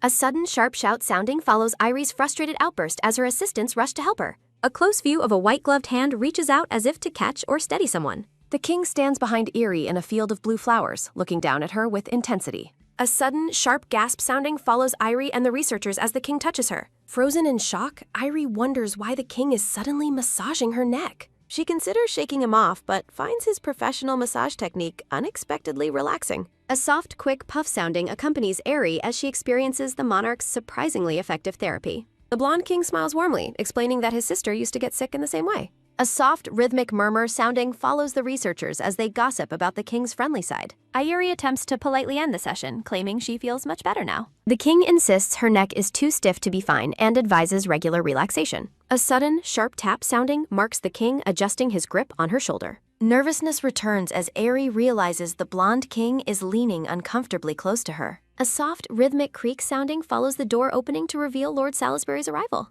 Staring at the scene, Salisbury's expression hardens into a cold, frozen mask of displeasure. Aerie feels the tension rising, quickly thanking the king while promising to work slowly. The monarch smiles and grants her permission to take the rest of the day off. Turning toward the door, the king notes that someone has come to retrieve Aerie. Salisbury bows deeply before the king, maintaining a professional but distant formal greeting. He firmly announces that Irie is unwell and offers to escort her to her room. A sudden, sharp swish sounding marks Salisbury pulling Irie away after thanking the king. Walking away, Aerie worries about leaving the office without a formal dismissal from the king. The blonde king watches them go, his arms crossed and a smug smile on his face. A soft, quick swish sounding follows Salisbury dismissively waving his hand toward the office. A soft, rhythmic whisper sounding accompanies Salisbury as he announces his imminent departure. A soft, rhythmic murmur sounding follows the researchers as they react to the shocking gossip. An intense blue magical energy crackles between the king and Salisbury in a dramatic face-off. A soft, quick crunch sounding follows the researchers as they eat popcorn and watch the drama. Aerie realizes Salisbury was right about the speed and danger of palace rumors. Later that evening, Salisbury kneels before Irie, tenderly helping her remove her shoes. A soft, quick gasp sounding follows Irie's bashful expression as she looks down at him. He explains that the king's joke about the marriage proposal has spread throughout the palace. A soft, quick hum sounding follows the activation of temperature maintenance magic on a heat pack. A soft, quick gasp sounding accompanies Aerie's worry that she has upset Salisbury again. She wonders if his foul mood stems from her tunnel plans or the marriage rumors. Irie clutches the magic heat pack, feeling guilty about her young master's obvious emotional distress. Salisbury reflects on the trauma of seeing Aerie broken and his determination to grow stronger. Deeply moved, Aerie stares at him with wide, sympathetic eyes as he finishes his monologue. He insists that his decision to join the expedition is not irrational, but necessary. Night falls over the palace as Irie sits alone in her grand, dimly lit bedroom. A stern woman named Kwazan Tawali introduces herself as a scribe from the Ministry of Magic. Now back at her desk, the red-haired girl looks surprised by the official's sudden arrival. Aerie offers her a chair, but Kwazan coldly refuses the gesture to remain standing. A sudden, sharp bang sounding follows Kwazan slamming a book down to demand better word choices. She lectures Irie on the time wasted by her failure to use standard technical terminology. Aerie mentions her footnotes, but Kwazan insists she must adhere strictly to established terms. With a condescending smile, Kwazan suggests that Irie hire an assistant to handle the labor. Aerie forces a pleasant smile while agreeing to the scribe's harsh and belittling demands. A sudden, sharp twitch sounding marks Kwazan's startled reaction to Eris's unexpectedly compliant and calm response. A sudden, sharp crunch sounding follows Irie gripping her pen in a fit of suppressed rage. A soft, quick tremor sounding accompanies Chibi Aerie fuming while her assistant greets her warmly. The girl with glasses asks to have dinner together if Salisbury is not coming over. Irie responds that he likely won't, worrying that he hasn't visited since the previous day. Chibi Aerie is struck by confusion as her assistant suggests dining with Pepper instead. In the dining hall, a shrill, sharp squeal sounding follows the pig being roasted. Aerie embraces the pink pig, Pepper, expressing how much she missed him. She asks if he has been doing well as the Picres. The assistant notes Rael's busy training schedule and Pepper's newfound status. A sudden, hearty laugh sounding follows the assistant hoisting the pig into the air. A close view displays a spread of eggs, meatballs, and savory soup. Aerie notices Pepper's waistline got smaller and asks if he lost weight. Squishing his belly fat, she calls it a treasure for all humankind. Irie resolves to request an upgrade for Pepper's allotted mana stones. The brown-haired assistant offers to review the documents Sir Tawali delivered every year. Surprised by the helpful gesture, Irie expresses her sincere and happy appreciation. They discuss the harsh earlier meeting, noting Irie's intense and busy schedule. Chibi Eri feels her long life experience prevents her from getting upset. The assistant suggests Sir Tawali is jealous, confusing the red-haired girl. They discuss Tawali's long career history and Erie's status as a sudden outsider. Erie's official magic ranking is lower than her actual research capabilities suggest. The assistant explains Tawali's doubt stems from her traditional and hard-earned promotions. Erie thanks her companion for looking out for her with such kindness. A soft, satisfied sigh sounding marks the completion of their shared meal. Panicked by the attendant's arrival, Irie frantically tells her friend to hide. A soft, quick thud sounding follows Irie's failed and clumsy attempt at stealth. The black-haired attendant informs Eri that the king summons her immediately. Sweating nervously, Irie watches him leave while dreading the royal encounter. She collapses onto the table, lamenting the king's constant and tiring demands. The assistant notes the king has overstepped personal boundaries many times before. They consider if the king's bizarre performance was intended to put her at ease. Assistant explains the king's operational style and his refusal to dwell on despair. Eri reflects on a disconnect between the king's actions and the dire situation. They notice palace staff grumbling but working through the crisis as if normal. Even the fourth monster wave was treated as an ordinary event. A vision shows the office staff working together to overcome their situation. Irie remembers her own relentless hard work over the past 10 days. The brown-haired assistant looks back in confusion at Irie's sudden silence. Surrounded by yellow flowers, Irie offers a determined and small smile. A summons leads the red-haired girl to a lavish white wedding dress. The scene shifts to a grand, sunlit room filled with flowers and light. Erie's eyes bulge in pure shock as she takes in the scene. The blonde king sits in a golden chair reading amidst the flowers. Erie admits she has absolutely no idea what is happening in this room. He points out the dress, flowers, and his own handsomeness as a reason. Nervous laughter sounding follows Erie stepping back from the king's bizarre advances. The blonde monarch stands and leans uncomfortably close to the red-haired girl. Erie is pinned against the wall as the king stares intently at her. She wonders why the king keeps attempting to propose to her repeatedly. Erie formally apologizes and rejects the notion of marriage once again. She questions if the king would ever force her into a marriage. Chibi Eri is stunned as the king asks if she knows his name. He reveals his original name was Evernon before he took the throne. He recounts the lonely ascent to kingship after the death of his siblings. In a moment of quiet introspection, she reflects on her lack of choices. Eri apologizes to the king, wondering if she must live like this forever. The blonde king admits his need for a partner to share his burdens. He believes Era's firm personality makes her well-suited to raise a child. Infuriated by his words, the red-haired girl calls his reasoning absolute bullshit. The king acknowledges her absurd knowledge while a magical aura surrounds her work. He reflects on his childhood among brilliant minds who struggled to reach him. The grand royal palace stands tall under a vast cloud-filled sky. The king notes that a normally functioning country would have treated her differently. Irie realizes she would be labeled a spy without revealing her true family. With glowing blue eyes, the king declares that marriage is his only concern. Eri clenches her fist, frustrated by his lack of straightforward and intuitive communication. The monarch explains that he has no desire to forcefully uncover her feelings. Narrative thoughts suggest that marrying such a complicated man would be utterly draining. Eri stares him down, repeating firmly that a marriage is simply not possible. She lists her reasons, stating he isn't her type and she'll choose herself. A sudden, sharp gasp sounding follows the king standing frozen in utter shock. Surrounded by flowers, the king smiles and calls Irie a truly interesting person. Eri promises to occasionally appear throughout her life while proving her genius talent. As he walks away, the king asks her not to send him obituaries. A soft, quick swish sounding marks the king reaching out to call her name. The blonde monarch sits regally upon his golden, ornate throne-like chair. He suddenly changes the topic to the immense importance of the Salisbury family. Eri listens as he explains why the Salisbury bloodline must never be severed. Memories of war show the tragic loss of the Salisbury line against monsters. He insists that the last member, Laertes, must avoid the dangerous front lines. Understanding his logic, Eri agrees with the king's plan to protect the boy. TB Eri wonders if his proposal was just to keep Laertes out of home. The king admits he used Eri to prevent Laertes from leaving the palace. He declares his intent to make her queen despite her obvious lack of interest. Irie finds his logic convincing but realizes he used himself as bait. Staring with intense focus, Eri wonders if the king is actually completely insane. The king laughs, claiming that tying her to his side is a worthwhile deal. Standing with her back turned, Irie asks permission to finally speak her mind. He grants her request, though he doubts he will hear anything pleasant. Eri shouts that despite her low birth, she refuses to be monster-feed. A sudden, hearty laugh sounding follows the blonde king, finding her outburst amusing. Airi begins to walk away as the king prompts her to continue. She warns him that treating hearts like transactions will eventually cost him loyalty. The king asks about treason, but she simply notes her loyalty dropped 5. Fuming with cat ears, Chibi Airi is mocked by the king's floating laughter. A soft, quick puff sounding marks the king letting out a tired sigh. He tells Lady Airi that she doesn't need to be loyal to him. He insists she must stand for the kingdom as she is truly indispensable. Surrounded by blue flowers, the blonde king offers a warm and genuine smile. Airi wonders why the monarch couldn't have spoken so beautifully from the beginning. Airi decides to take the wedding dress, and the king agrees to lend it.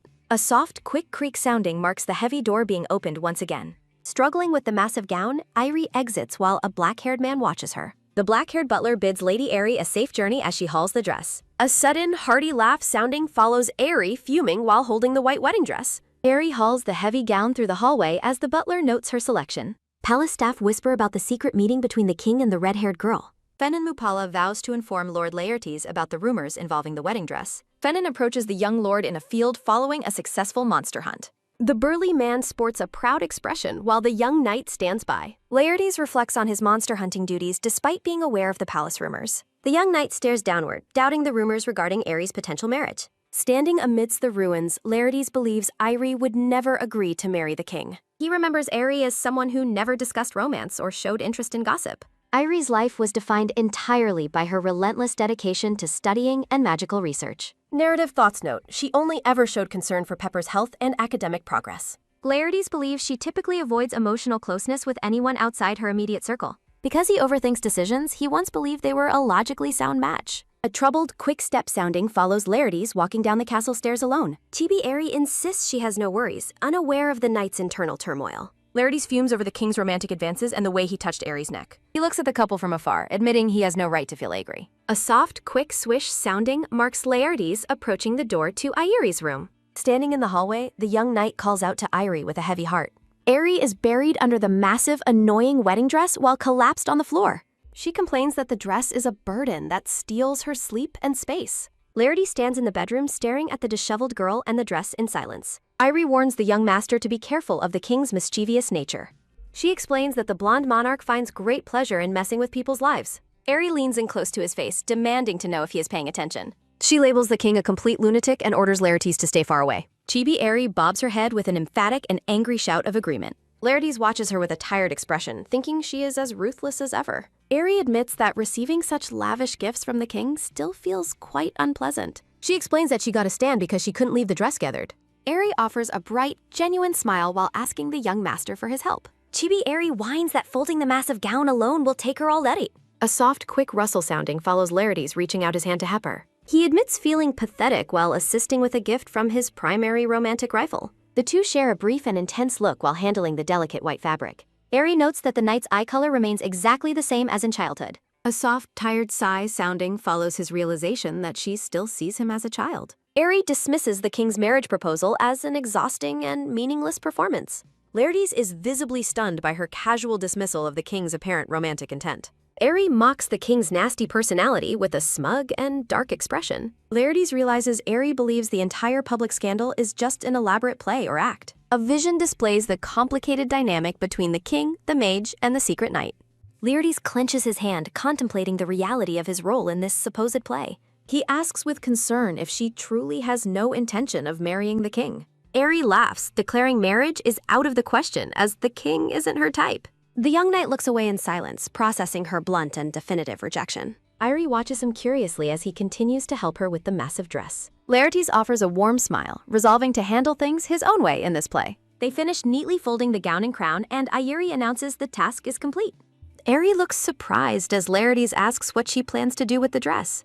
A sudden, sharp gasp sounding follows Laertes telling Chibi Airi to return the gown. A soft, quick creak sounding marks Airi asking for a maid's help at the door. Airi explains the room is too small and requests that the maid move the dress. The maid vows to gossip immediately as Airi and Laertes stand in the bedroom. Airi tells the young master he doesn't need to stake his honor on this play. Laertes argues that his honor is at stake if he simply sits back and does nothing.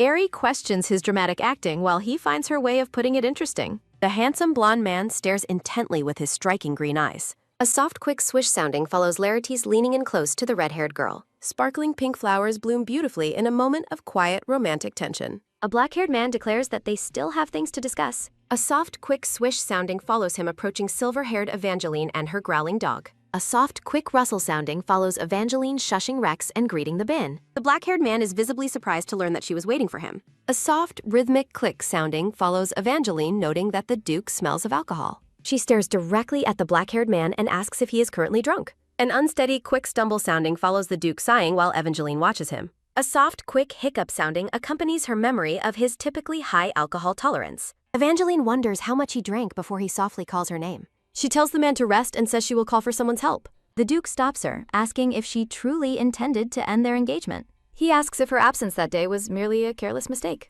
Narrative thoughts suggest that she still views the entire situation in that same way. The black-haired man admits that he was deeply upset and hurt by her actions. Rain pours down as a thought notes her choice was far from impulsive. Evangeline reflects on her father's grave, realizing this painful cycle will keep happening. A floating text bubble declares she will never be his top priority. A dark, ornate crest is displayed against a background of somber purple flowers. The Duke promises to transfer land and ports to ensure her independent standing. A soft, quick squeeze sounding follows his realization that he completely missed the point. A soft, quiet tear sounding marks Evangeline rejecting the title of Duchess. She explains they are no longer equals, regardless of her status as a Teze. Evangeline stands with a sorrowful and resolved expression under the bright light. She fears people will whisper about her shamelessly clinging to her position. Pondering her words, the black-haired man admits he sees her point clearly. He offers to restore her trading properties and transfer ownership of lands immediately. He recalls wanting her by his side during his darkest and most terrifying moments. A soft, quiet tear sounding follows the realization that his presence was her only wish. A soft, quick squeeze sounding follows Evangeline saying his words mean nothing now. A soft, quick swish sounding marks Evangeline's departure as she mentions clearing the annex. A soft, quick swish sounding follows the black-haired man reaching out his hand. He watches her walk away with a look of profound distress and confliction. Evangeline turns back with a bewildered expression, asking which child he is talking about. Narrative text notes that they have already fulfilled their roles as husband and wife. Their hands clasp tightly as he thinks there might still be a chance for them. A soft, quick rustle sounding follows him, suggesting she could be carrying his child. He claims a child would solidify her place and end their constant dispute. A decorative frame surrounds the definitive and heartbreaking declaration that they're finished. A soft, quick rustle sounding follows the Duke desperately trying to stop Evangeline and Rex. Evangeline shushes Rex while the black-haired man looks on with deep regret. Narrative text notes an upcoming auction in Labyrinth will clear her family's debt. The man advises her to cool off and reconsider their marriage proposal. Evangeline offers a definitive rejection, her expression illuminated by a harsh, bright light. She declares that her decision will never change, regardless of how much time passes. A maid bows, asking the Duchess if she would prefer a meal or tea. Evangeline chooses a meal while the maid respectfully prepares to follow her orders. The silver-haired woman reflects on the weight of being called a duchess once again. She observes that the man remains set on making their marriage official, despite her resistance. Evangeline resolves that she has no intention of allowing the marriage to proceed as planned. A soft, quick rattle sounding follows her searching for a way to stop the engagement. A majestic stag head is framed by blooming purple flowers and decorative ornate patterns. Evangeline seeks a flawless way to force the man to abandon the engagement entirely. Tavern patrons gossip about the king sending a bouquet after Ayuri returned the wedding dress. A man at the bar calls out to a woman working nearby with a drink. Caitlin Anieri, a 7th-class mage, tells the patrons to stop bothering her team leader. Chibi versions of the tavern group react with shock to Katrin's sharp and direct command. Narrative thoughts note Ari was once ridiculed as a desk mage before choosing Katrin. Katrin was worried that palace gossip might distort the true nature of Ari's character. Her co-workers ask Katrin if Ari is truly the enchanting woman described in the rumors. Katrin pauses while holding her pen, pondering the use of the word enchanting for Ari.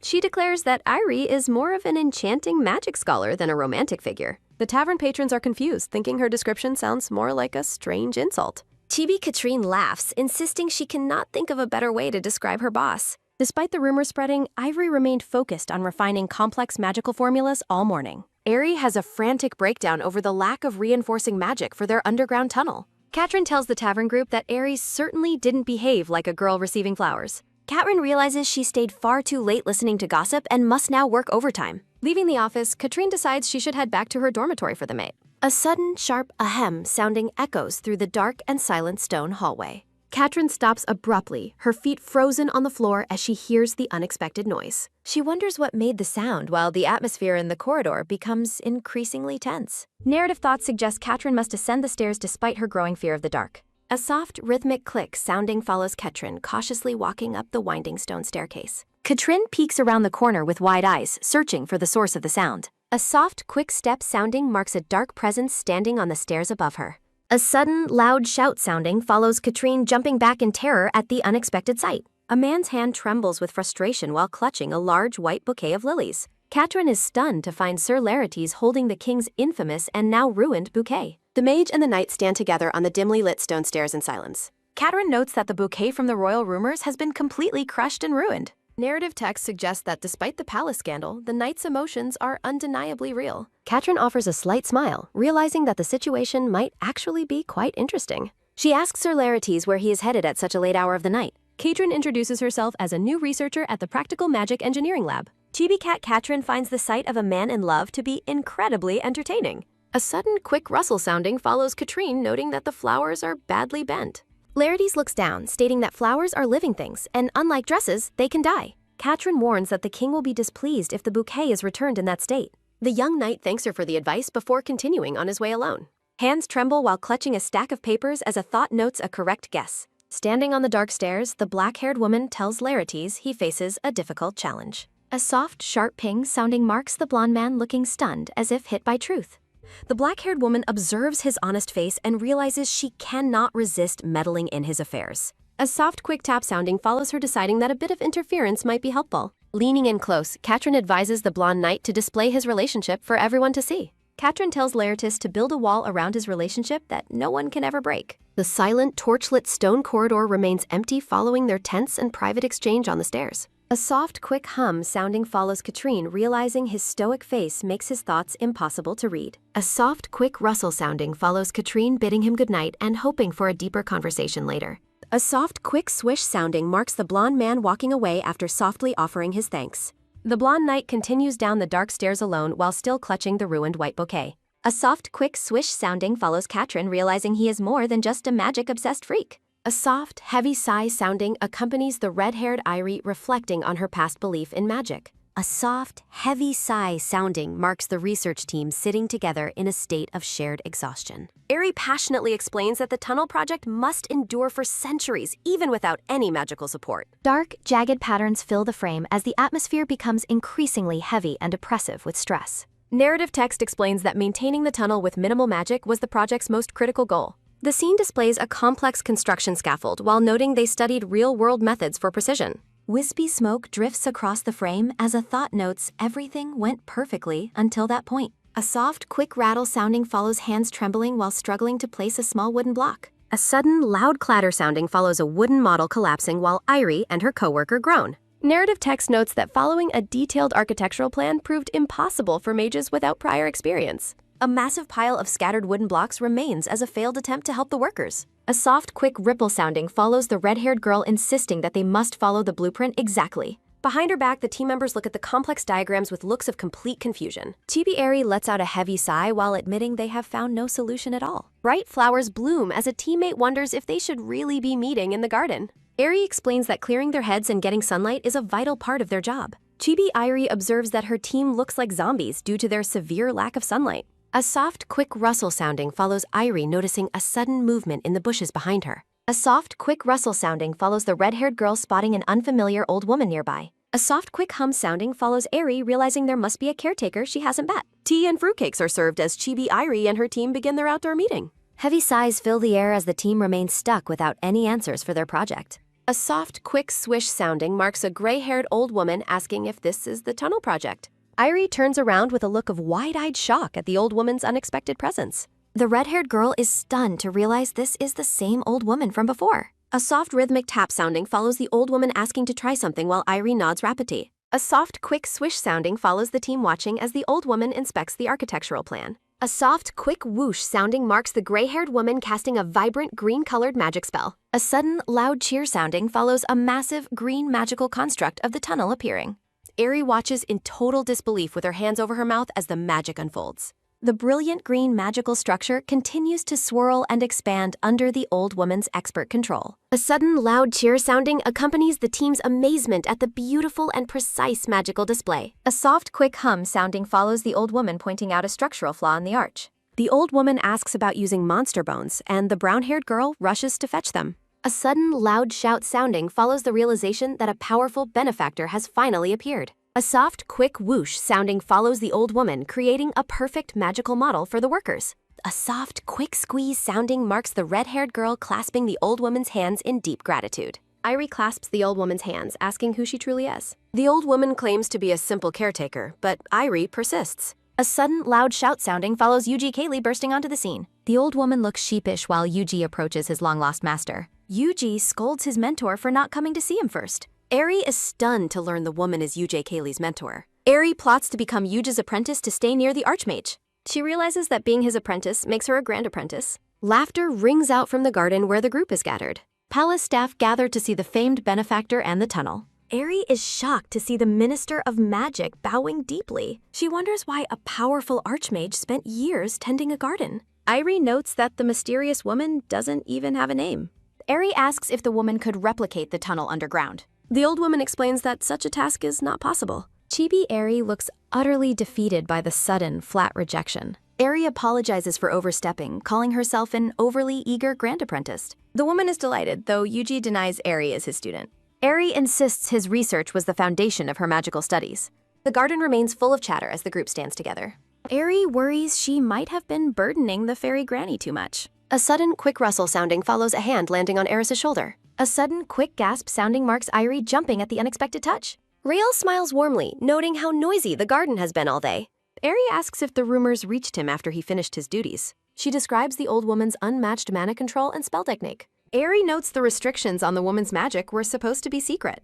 Yujiya addresses Eri as Lady Kaylee, while Rael looks on curiously. Rael apologizes for sharing secrets while Eugene clears his throat awkwardly. Ral asks about the king, and Irie notes his habit of appearing. Yuji suggests the king is avoiding the situation because it's uncomfortable. He reveals that royal records show she is over 200 years old. Despite her lack of theory, she has reached the highest magical level. Ral suggests asking the woman to clear the monsters instead of building. Yuji turns away, stating that his master is unable to kill. The old woman is depicted as a serene pacifist monk. Eugene explains she wouldn't harm even the smallest underground creatures. Irie reflects on the master's help while Rael looks at her. Eri notes human greed as she wishes for advanced technological tools. The golden sunset fades over the garden as the meeting ends. Eri thanks her new master for a wonderful and enlightening time. The old woman happily agrees to take a break for dinner. The group agrees to eat together in the garden sunroom. Rael helps Katrin set the table as the sun begins setting. The old woman points at Rael, asking who the gentleman is. Irie calls Rael a friend and family, dealing him a metaphorical blow. Rael stands frozen in shock after being firmly placed in the family zone. The old woman waves Rael over to join them for a moment. Staring into his eyes, she wonders if Rael is related to Rubent.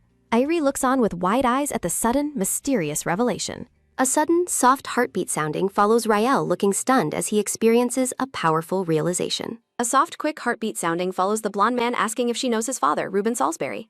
A frantic, soft heartbeat sounding follows Rael urgently repeating his question regarding his father's identity. The gray-haired woman remains silent while the blonde knight desperately asks for details about his father. A soft, firm squeeze sounding marks the blonde man tightly grasping the old woman's hands for comfort. The woman explains she cannot share restricted information while the red-haired girl watches them with a quiet gaze. Irie feels a growing sense of alienation while observing the old woman's deeply troubled expression. Rael asks the mysterious woman if she has ever visited the northern Kazenta Mountains. The gray-haired woman confirms that she has indeed visited that specific northern mountain range. After the woman explains her inability to act at the rift, Irie asks about survivors and their safety. The old woman refuses to speak further, warning the group not to reveal any more information to her. Rael begs to know if his father is alive, and the woman offers a gentle, silent smile. Eri realizes that despite the woman's silence, her gentle smile provides the long-awaited answer.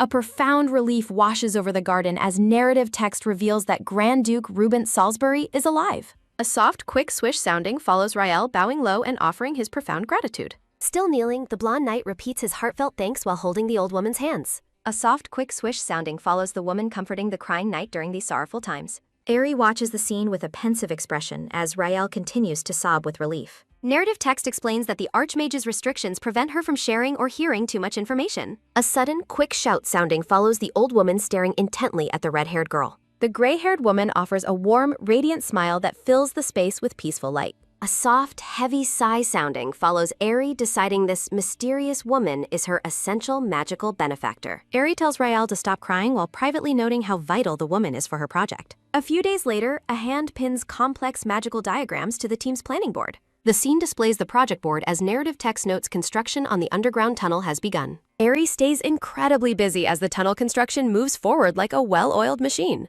Finding the old woman in the garden, Aerie excitedly announces she has been looking for her. Aerie occasionally receives help from her teacher while Rael focuses on his new physical hobby. Rael discovers a new passion for manual labor alongside his duty of slaying monsters. After daily consultations with engineers, Aerie spends her nights reviewing the project's progress at her desk. A soft, heavy thud sounding follows the exhausted girl finally collapsing onto her bed at night. Aerie tallies her day's results with a magical interface and finds a positive score before sleeping. More days pass as Aerie settles into a comfortable and productive routine of hard work. A sudden, loud chatter sounding follows a group of researchers gathering outside the sunroom entrance. The research team gathers to study the expertly crafted, scaled-down magical model of the tunnel. Aerie pauses her observation when she notices an unexpected and intriguing development in the garden. The garden has become a popular landmark, drawing many curious people to see the magical tunnel. Rumors of the pig pepper playing in the model have made the garden even busier and louder. Aerie watches from a distance as Rael and the king engage in a private, muffled conversation. A sudden, quick gasp sounding marks Aerie's shock at witnessing an unexpected encounter in the garden. Aerie finds the sight of Rael standing alongside the king to be a very strange occurrence. A soft, rhythmic tap sounding follows the king acknowledging that it has been quite a long time. Aerie offers a respectful bow and formally greets the king as he approaches her. The king looks at the red-haired girl and calls out her name in a thoughtful manner. Chibi Aerie feels a strange, uncomfortable tension shifting between the king and the blonde knight. Aerie asks if something happened, while Rael simply shakes his head in silent refusal. The king silently reflects on the cruelty of standing directly in front of Aerie in this manner. The king provides a cryptic lesson about the lasting impact of past actions on those who remember them. Shifting the focus of the group, the king prepares to resume their previous discussion. Aerie is stunned when the king asks the blonde knight Laertes if he intends to join the knights. Narrative text describes the missing Crenu order belonging to Grand Duke Reuben Seymour Salisbury. A tense, gloved hand clenches into a tight fist as the atmosphere heavy with silent resolve. The blonde king confirms the details while standing before a snowy, mountainous backdrop. Narrative text explains the Krigg Knights were originally the official Magic Knight Order of the kingdom. Portraits of the Salisbury lineage appear, while text notes Rael's uncertainty about his future path. A soft, quick whoosh sounding follows the red-haired girl offering a mysterious and slightly shady smile. The blonde king looks on with a stoic and unreadable expression.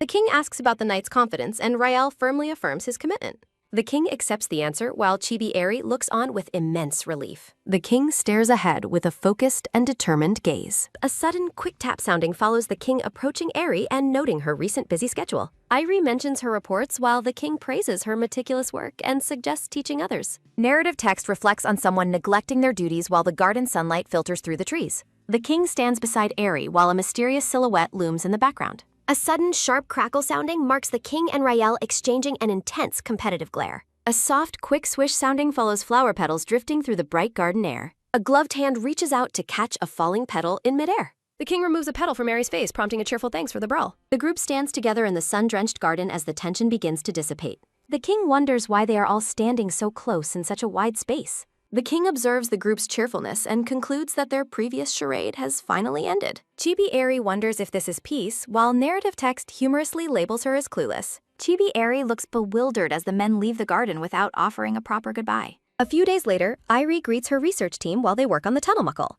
Aerie is surprised to see the blonde knight conversing with the dark-haired researcher, Anieri. Aerie realizes that Anieri and Rael already know each other, noting their unexpected friendship. Chibi Aerie finds it heartwarming that Rael's social circle is expanding beyond his usual duties.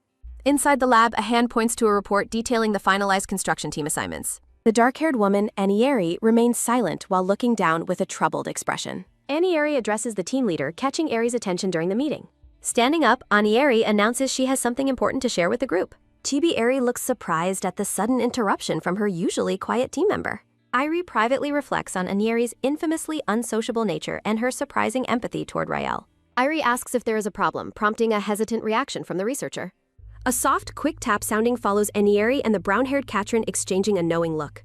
Anieri asks if Airi is aware of the growing conflict between Rael and Sir Tawali. She explains that Sir Tawali threatened to withdraw training support over the knight's lack of affiliation. Anieri notes that Tawali became extremely agitated after learning Rael joined the Krig Knights. Anieri reveals that Tawali gravely insulted Rael's father, the missing Grand Duke Rubent. Flashback silhouettes depict the insult, suggesting the missing duke has ulterior motives akin to treason. A soft, heavy sigh sounding follows Aerie slumping at her desk in deep frustration. A sudden, loud chatter sounding follows the staff whispering about the close bond between their leaders. Aerie worries because Sir Canon Tawali is assigned as the leader of the first tunnel team. A soft, quick tap sounding follows Aerie worrying that personal tension will delay the entire project. Anieri looks startled as the red-haired girl suddenly stands up with a determined look. A soft, quick thud sounding follows Aerie rushing out to find Rael and discuss the situation. A sudden, quick click sounding marks the door closing as the research team watches Aerie leave. A sudden, quick shout sounding follows Aerie finding Rael standing over a pile of slain monsters. A soft, quick rustle sounding follows Rael turning to see the red-haired girl approaching him. Aerie mentions she heard about the problems he's been having with Sir Tawali lately. Aerie asks the blonde knight if he's okay working under Sir Tawali. The red-haired girl watches him with a mixture of concern and curiosity. The blonde knight responds with a calm and reassuring smile. Aerie notes his indifference and accepts that he truly doesn't mind. A soft, quick swish sounding follows the knight turning to continue his work. A sudden, quick pause sounding follows Aerie staring at his departing back. The pair stands together as Rael carries the weight of his Ds. The blonde knight softly confirms that he is perfectly fine. A soft, quick tap sounding follows Aerie deciding to keep the current teams. Yoster and the researchers warn Aerie that her plan might be dangerous. Aerie rejects the idea that the blonde knight will suffer under Tawali. Narrative text explains Rael only cares about reaching the north quickly. Aerie resolves to do everything in her power to fulfill his wish. The red-haired girl finalizes her decision despite needing Tawali's input. Aerie admits her mistake after getting an earful of advice from Yoster. A woman named Tossie loudly objects to the project during a meeting. The glasses-wearing woman asks for permission to speak with total frankness. Tossie mocks Eris' low mana class and calls her commands out of touch. Eris's eyes glow with a sharp yellow intensity as she challenges the insult. The girl asks which specific order Tossie felt was disconnected from reality. A soft, quick snort sounding follows the woman smirking with arrogant confidence. A soft, quick tap sounding follows Tossie accusing Aerie of hiding behind others. Narrative text describes the decentralized responsibility system Aerie carefully constructed. A soft, quick slide sounding follows a hand placing a fundamental building block. Tossie dismisses the system as a way for a low-class person to avoid blame. The soft, heavy sigh sounding follows Aerie, realizing her words are being twisted. The red-haired girl wonders if Toss's uncooperative attitude can ever be fixed. A sudden, loud thud sounding follows Tossie slamming her hands onto the table. Tossie claims the palace has been far too lenient with the red-haired girl. Aerie takes a deep breath, acknowledging the woman's biased point of view. Tossie continues her tirade, claiming Rael's lack of affiliation disturbs the order. The mustached minister interjects, claiming he only wants to restore proper order. Tossie is visibly taken aback by the minister's sudden interruption. Aerie calmly continues writing as if the argument hasn't affected her. A soft, quick gasp sounding follows Aerie agreeing to relay the concerns upheard. Aerie warns that Toss's own standing will also be reconsidered by superiors. Aerie recalls the treasonous claims made about Rael's missing family order. Narrative text labels the baseless accusation as a deeply personal insult. Tossie backpedals, claiming it was a misunderstanding and she is the victim. The minister slams the table and commands the group to stop immediately. Aerie remains unfazed, relying on her extensive office experience to stay calm.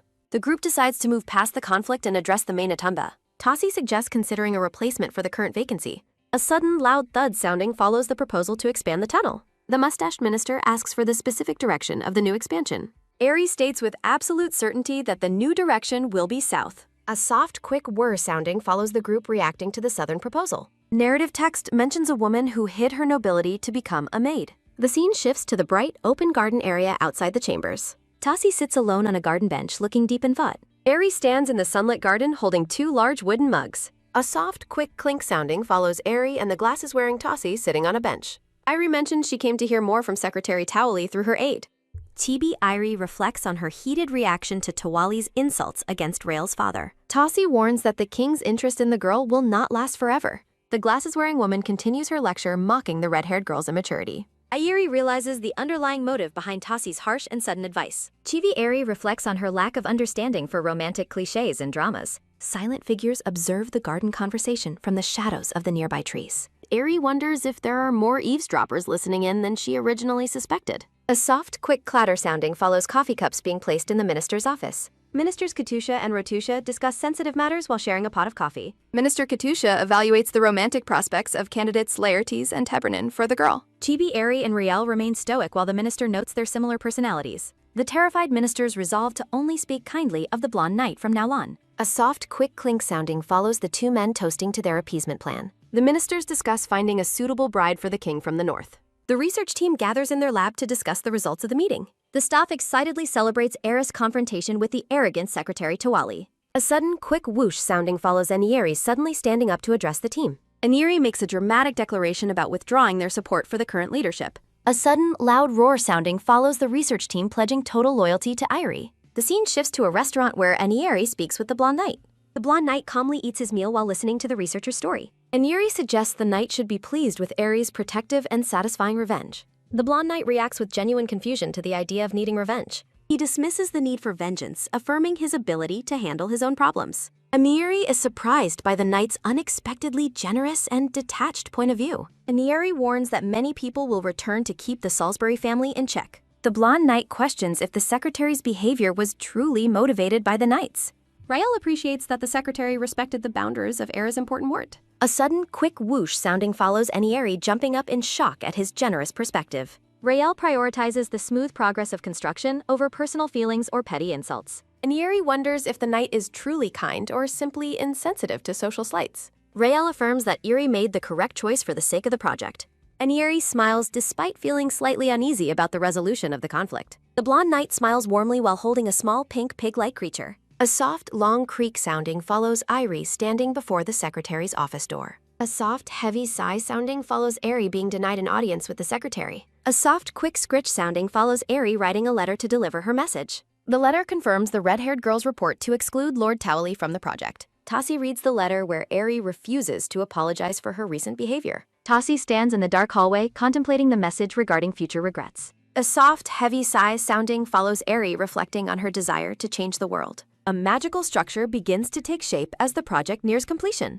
A sudden, loud chatter sounding follows workers busying themselves in the new plaza area. A sudden, quick gasp sounding follows Irie, startling an elderly woman during her inspection. Airy is impressed by the rapid progress of the landscaping work in the plaza. Chibi Airy marvels at the beauty of the newly transformed tunnel entrance garden. The plaza becomes a popular landmark as public support for the expansion grows stronger. Narrative text admires how perfectly the landscape mirrors the original garden design. Airy holds her head in distress while the elderly woman watches curiously. Chibi Airy expresses sadness over the woman's departure as they discuss rewards. A soft, quick sigh sounding follows the elderly woman mentioning her heavy heart. Chibi Airy looks up with hope, wondering if she can offer help.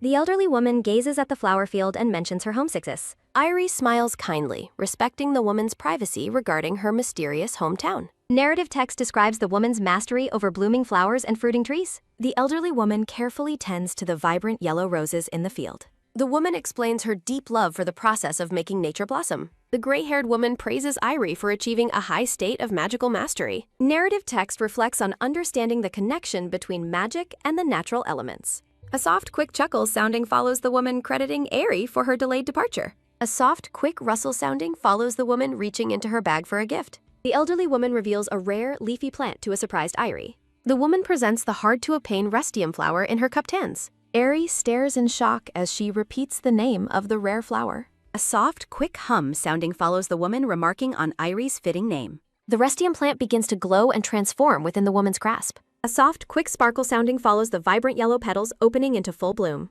The elderly woman presents the magical yellow blossom to the awestruck red-haired girl. The woman notes that even kings struggle to obtain such a precious flower. Air's eyes widen as she contemplates the power of planting something so precious. The yellow flower radiates a bright celestial energy against the twilight sky. Airy remains speechless while witnessing the immense power of the magical blossom. The elderly woman asks if the girl understands the true value of the flower. Airy offers a gentle, meaningful smile as she accepts the responsibility. A soft, quick breeze sounding follows the pair standing amidst a vast field of flowers. A soft, heavy huff sounding follows Pepper, the pig, looking incredibly annoyed. Pepper complains about the mean treatment while being pampered by two diligent maids. Narrative text reveals Airy and Rael's assignment to a long-term underground excavation. In a dreamlike scene, Airy and Rael walk happily with Pepper between them. A sudden, sharp crack sounding follows Pepper's shock at being left behind. A soft, quick cue sounding follows a maid explaining that construction sites harm piglets. Pepper pouts, feeling deeply conflicted about his inability to help at the site. Pepper reflects on the lack of doors to open or dangers to sniff out. The maid praises the pig as a pretty and smart baron of the household. The maids prepare Pepper for a big day, suggesting he wear a special nawis. A soft, quick kaya sounding follows Pepper proudly displaying his colorful gemstone necklace. A soft, quick tap sounding follows a woman entering the throne room to meet the Kim. Aerie enters the hall, and the blonde king notes she is surprisingly early. The king discusses the plaza's completion while Aerie acknowledges the honor of the name. A soft, quick scuttle sounding follows a pink pigtail disappearing around a corner. A soft, quick PQ sounding follows Pepper appearing suddenly, startling the red-haired girl. A soft, quick squeak sounding follows Irie lifting Pepper to check on his health. Irie laughs as she examines the pig's colorful necklace made of shining gemstones. The blonde king watches the playful interaction between the girl and her pig. The king teases about Pepper's secret merits as Aerie looks on in surprise. The king tells Irie it is time for her to lead the ceremony. Aerie smiles with newfound confidence as she prepares for her big moment. The blonde king watches the ongoing events with a soft, knowing smile. Her attention is taken by a sudden, quick creak sounding as heavy doors open. Bright light floods the hall as the doors open for the king and Aerie. Aerie looks up in stunned silence at the grand scale of the open plaza. Narrative text announces the momentous start of the groundbreaking ceremony for the tunnel. A sudden, quick ping sounding follows a hand reaching toward a glowing magical seal. A massive blue magical dome expands to protect the entire ceremony grounds.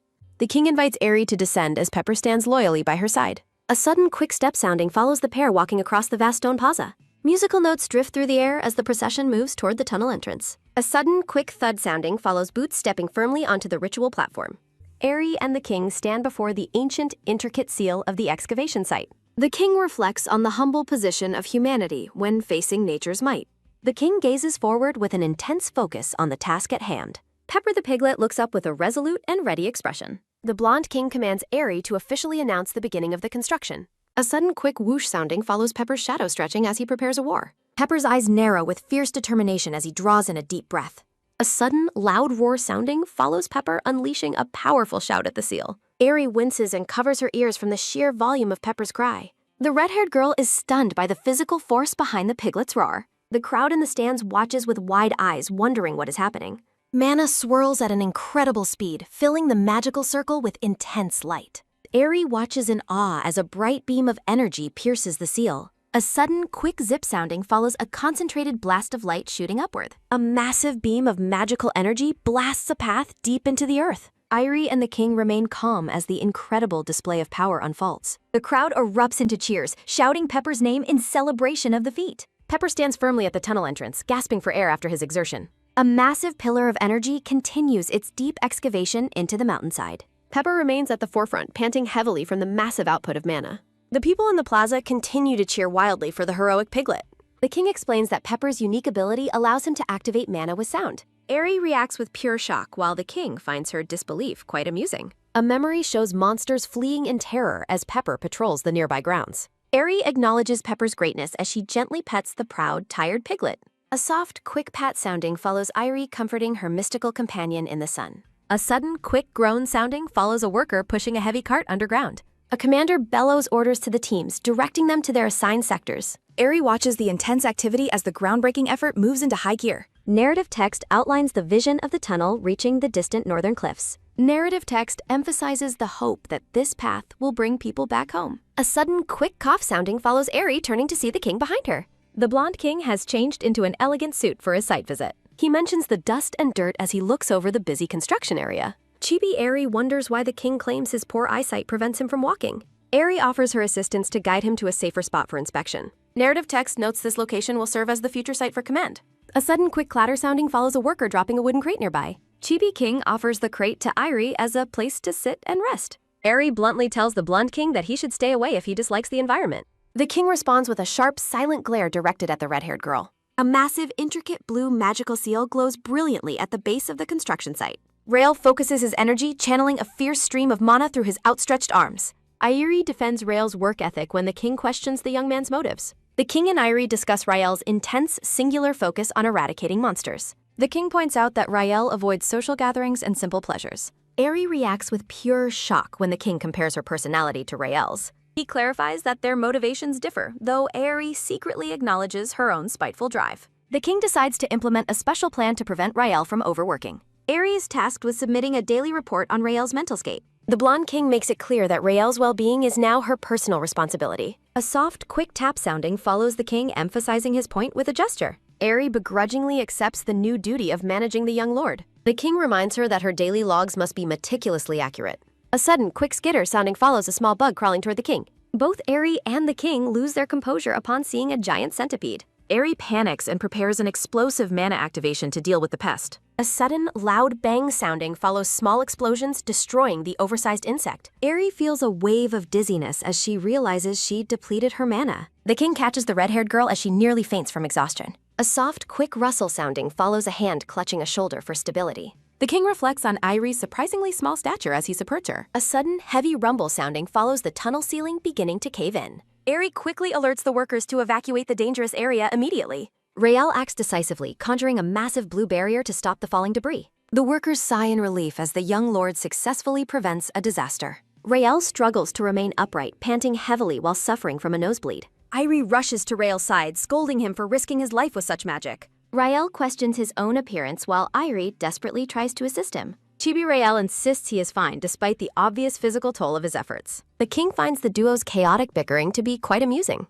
Aerie helps Rael walk while she considers her first report for the lob. Aerie ponders if the rare restium flower symbolism is actually related to overwork. A soft, quick scuff sounding follows Rael, pausing to glance back at the king. Rael offers a formal greeting to His Majesty before continuing on. A soft, quick step sounding follows the pair heading deeper into the shadows. The blonde king stands alone, considering the strange dynamic between his subordinates. A soft, quick gust sounding follows a man adjusting his gear in the cold. Snow swirls violently around the peaks of the treacherous Cogenta Mountains. Duke Reuben Seymour Salisbury stands resolute against the freezing northern blizzard. The Duke commands his visitor to come forward but maintain a safe distance. A soft, quick scratch sounding follows a piece of charcoal moving against stone. Aerie carefully writes a public notice on the interior wall of the shelter. Narrative text reveals a guide advising workers to rest for their family's sake. Aerie looks pleased with the completed message, hoping it helps morale. A sudden, quick gasp sounding follows Aerie being surprised by a visitor. Sir Mupala, the Magic Knight commander, approaches the red-haired girl with a smile. He offers her a piece of dried monster jerky as a friendly gesture. The pair discuss how small workplace benefits go a long way in preventing resignations. Lord Mupala explains to Aerie that stagnant air might cause accidents. Chibi Aerie and Lord Mupala share a moment of silent mutual understanding. Aerie wonders why the commander is staying, but he claims nothing is wrong. Aerie asks if something was caught in the detection spell they cast earlier. Mupala reveals a large underground chamber was detected nearby, delighting the red-haired girl. Aerie suggests there may be survivors since the area had many mages. Mupala expresses deep doubt as he recalls his narrow escape during the raid. Aerie determines they must investigate and plans to dispatch a team immediately. Mupala agrees to join the search and promises to prepare by morning. The expedition team arrives at the ruins of Konsar, a desolate wasteland. Rael finds it strange that no monsters have settled in the abandoned territory. Aerie notes the lack of monster habitation in her official report mock. A sudden, quick clack sounding follows Aerie and Rael walking past scattered bones. Aerie watches Lord Mupala walk toward the ruins with a heavy heart. The commander heads toward the Lord's mansion without any hint of hesitation.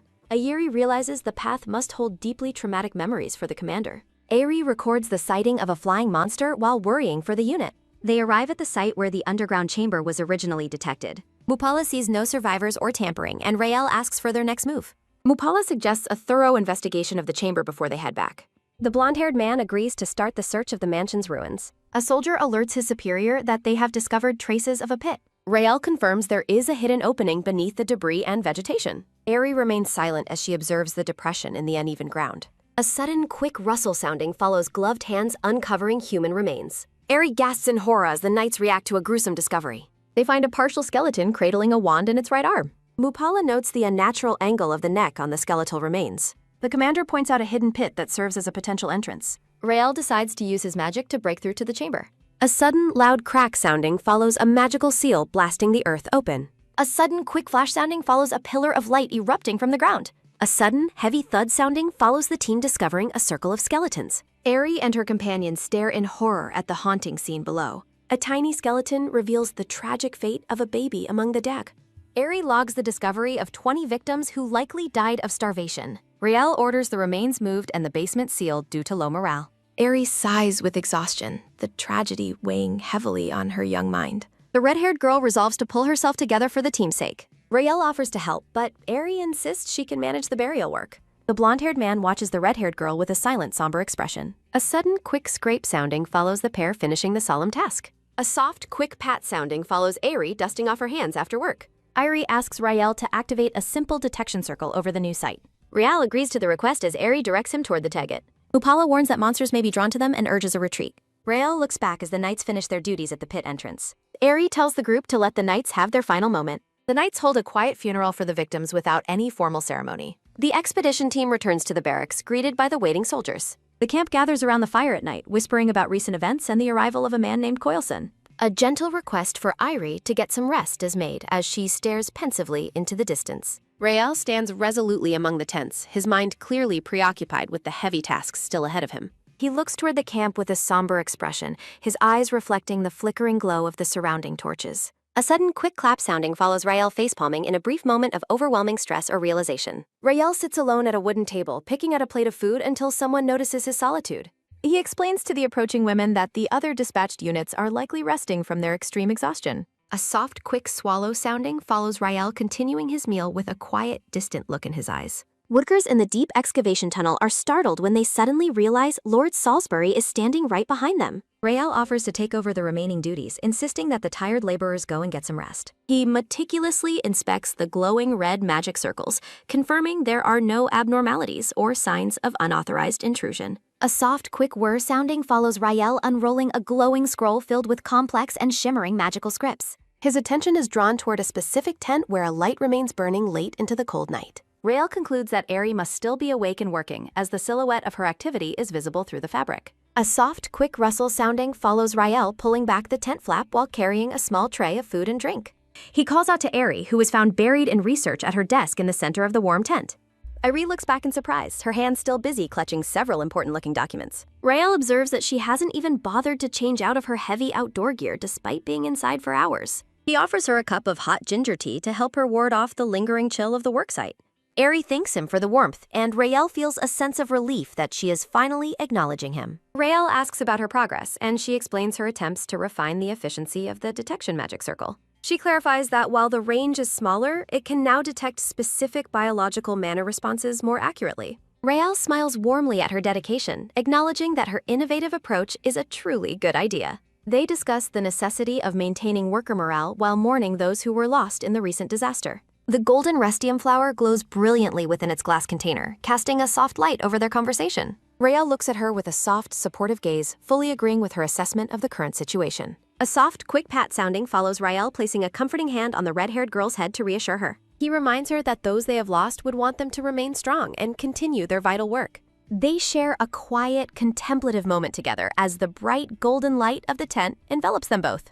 Aerie looks down with a slight blush, admitting that his flattery and support help her understand her own feelings. She expresses surprise at how good the tea tastes, and Raelle offers to make it for her every day. A massive cheer erupts across the camp as wagons filled with relief supplies from the palace finally arrive. A sudden, quick scuff sounding follows soldiers and workers alike rushing toward the carts to begin the unloading process. The supplies are revealed to be high-quality meat, fresh vegetables, and even decorative flowers to lift everyone's spirits. Aerie stares into the crates with wide-eyed shock, overwhelmed by the sheer variety of items sent by the king. Her shock turns to pure ecstasy when she discovers 2 entire wagons are loaded with barrels of alcohol. The soldiers cheer wildly, raising their fists in celebration at the prospect of a proper feast and drinks. Lord Coil commands everyone to finish their standard duties quickly so they can all enjoy the feast to right. A sudden, heavy thud sounding follows the tables being fully set as Aerie immediately begins chugging from a barrel. Raelle warns her that drinking so much without food is dangerous, but Aerie argues she needs more room for alcohol. A sudden, quick shove sounding follows Raelle forcefully stuffing a large head of broccoli into the resisting girl's mouth. Aerie complains that Raelle acts like a nagging mother while the other women at the table laugh at the scene. A soldier remarks on the king's absence, noting that His Highness didn't accompany the supply delivery this time.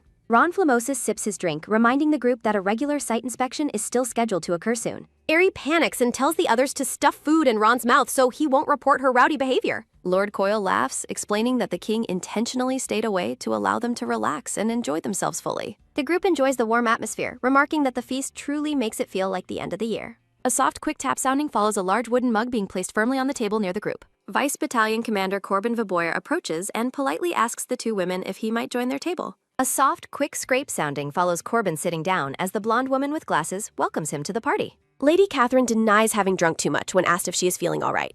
Irie continues to chug from her barrel until her eyes glaze over with dizziness. A sudden, loud bang sounding follows Aerie face-planting onto the wooden table as Rael shouts in panic. Rael carries the unconscious red-haired girl away while promising the group he will handle her care. Catherine enthusiastically encourages the remaining soldiers to keep drinking since there is still plenty of alcohol. Aerie sleeps peacefully in Rael's arms as he walks through the quiet, glowing camp. A dark, oppressive aura surrounds Rael as someone desperately calls out his name in a vision. A gloved hand reaches out to the unconscious blonde man, urging him to wake up. A soldier shouts that it is an emergency and demands someone bring the commander immediately. Aerie cradles a bloodied Rael in her arms, lamenting how quickly their brief peace was shattered. The scene shifts to a torchlit, dead-end passageway at the northernmost end of the tunnel. Aerie asks Rael if he is the one responsible for casting the detection magic today. Rael explains his plan for a wide-area scan as Irie expresses her hope of finding survivors. A soft, quick hum sounding follows Rael activating the magic circle on the tunnel floor. 31 days have passed since the start of the difficult underground tunnel construction project.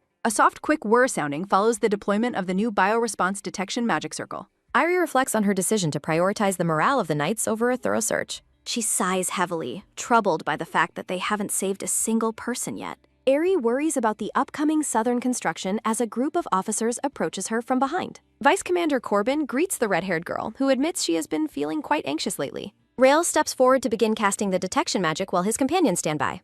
A sudden, quick flash sounding follows a brilliant pink light erupting from the magic circle. Aerie and Rael react with shock as they notice glittering responses indicative of active tunnels. Corbin cheers at the successful result and suggests they proceed with a more detailed scan. Rael extends his hand, focusing his mana to penetrate deeper into the surrounding earth. A soft, quick roar sounding follows Rael concentrating his power to overcome the Earth's density. Corbin watches in stunned silence, impressed by the incredible mana levels the blonde man is displaying. Rael's eyes widen in sudden alarm as he senses something dark and unexpected within the scan. A sudden, quick choke sounding follows Rael coughing up blood as dark energy violently erupts. Aerie screams as Rael collapses, while Corbin warns her to stay away from the dangerous site. Corbin resolves to jump in and help despite the chaotic magical energy filling the tunnel. A sudden, quick crackle sounding follows the dark aura intensifying around the fallen blonde man. A hand reaches out to Rael's head, desperately trying to get him to snap out of it. Aerie's face is filled with pure terror as she watches Rael succumb to the mysterious attack. Corbin barks orders to find the commander immediately, declaring the situation a major emergency. Aerie holds Rael's head in her lap, her eyes filled with tears as he bleeds.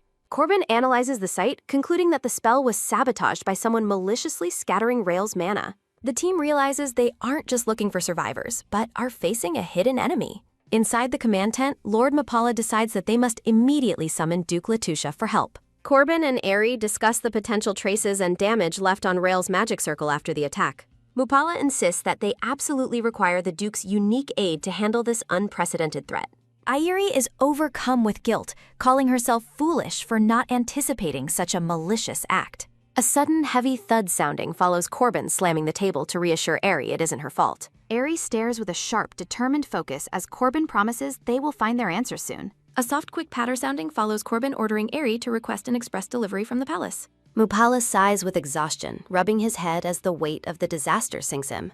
A dark realization remains that the interruption of the magic circle was a purely malicious act. Corbin points out that any mage of that caliber would have known their mission was peaceful. Mupala admits he has a strong suspicion about who might be responsible for the sabotage. The commander stands alone in his tent, expressing his deep fury at the calculated attack. A sudden, quick crunch sounding follows Lord Coil clenching his fist in fury while promising to punish the one who attacked his knight. A knight reports that preparations for the sortie are complete, while the group stands in a sunlit forest near a glowing blue energy dome. A soft, quick nod sounding follows Lord Coil ordering the group to move out, but Irie suddenly announces she is coming along. Aerie stands tall in her full archmage attire, clutching a large white and gold staff, surprising the soldiers who call out her name in shock. Aerie explains that once Rael wakes up, he will recklessly try to follow her, so they must leave quickly before that happens. A sudden, quick whoosh sounding follows Irie's spinning her staff as she asks if she looks the part of a great archmage, while the blonde knight watches with sweat.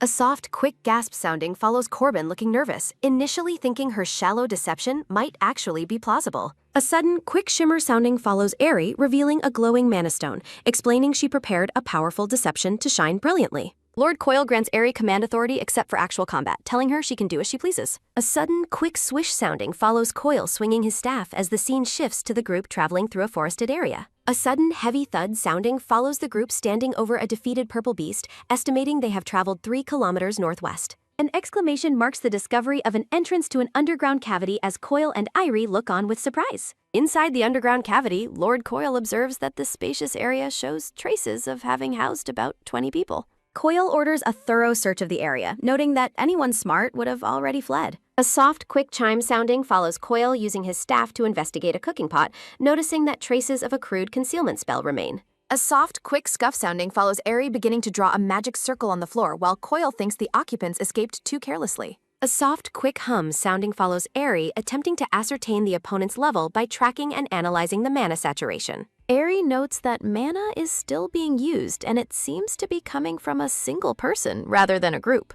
A soft, quick hum sounding follows Aerie estimating the enemy to be around a 4th grade mage, similar to Corbin. Aerie points out drag marks on the stone floor that abruptly stop, agreeing that the enemy escaped into a hidden path. A sudden, quick roar sounding follows Aerie disillusioning the magic hiding the path by commanding it to open. A sudden loud boom sounding follows a purple magical explosion that reveals a hidden chamber, shocking both Aerie and Coil. A sudden, low growl sounding follows the smoke clearing as a man's voice calls out to Pennon, noting it has been a long time. Coil looks on with a grim expression, admitting he was hoping the culprit wouldn't be someone he knew. The man in the shadows, Oali, acknowledges the identification and reveals himself within the purple aura. A sudden, loud boom sounding follows another purple magical explosion rocking the hidden chamber. A sudden, low growl sounding follows the shadowed face with a beard grinning as he repeats his greeting to Pennon. A sudden, low growl sounding follows the man's grin widening as the dark aura intensifies around him. A soft, quick tisk sounding follows Oweli remarking that it is good to see a familiar face after so long. An exclamation marks the group's shock as they realize Owli is holding a group of women and children as hostages.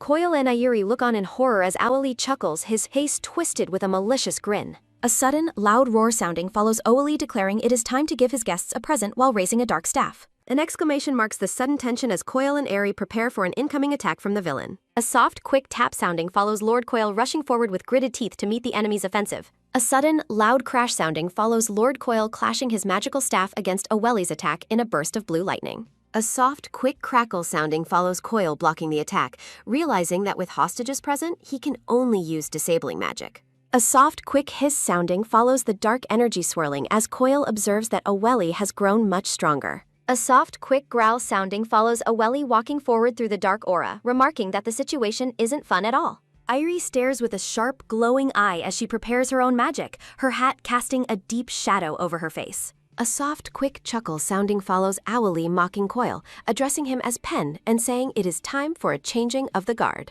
A sudden, loud echo sounding follows Owli asking how they can put their faith in a boy king like Evernon. A sudden, quick flare sounding follows Aerie commanding the traitor to disarm and surrender while gathering a brilliant sphere of light. A soft, quick scoff sounding follows Owli giving a condescending smirk, remarking that the state of the kingdom must be poor. A sudden, sharp scream sounding follows Oweli grabbing one of the female hostages by the hair, causing her to cry out in terror. A soft, quick hum sounding follows the reveal of glowing magic circles tied around the hostage's ankles as she struggles. A soft, quick gasp sounding follows Aerie confirming the circles are absorption spells and noting a chemical formula. Aerie expresses her determination to destroy the magic circle even if the entire cavern collapses to save the hostages. A sudden, quick roar sounding follows Coil concentrating his power into his staff, acknowledging Aerie's plan with grim determination. A soft, quick tsk sounding follows Oweli sneering that he can't let things go their way while releasing a wave of dark energy. A soft, quick hiss sounding follows the air beginning to condense as Coil worries the villain is inducing asphyxiation.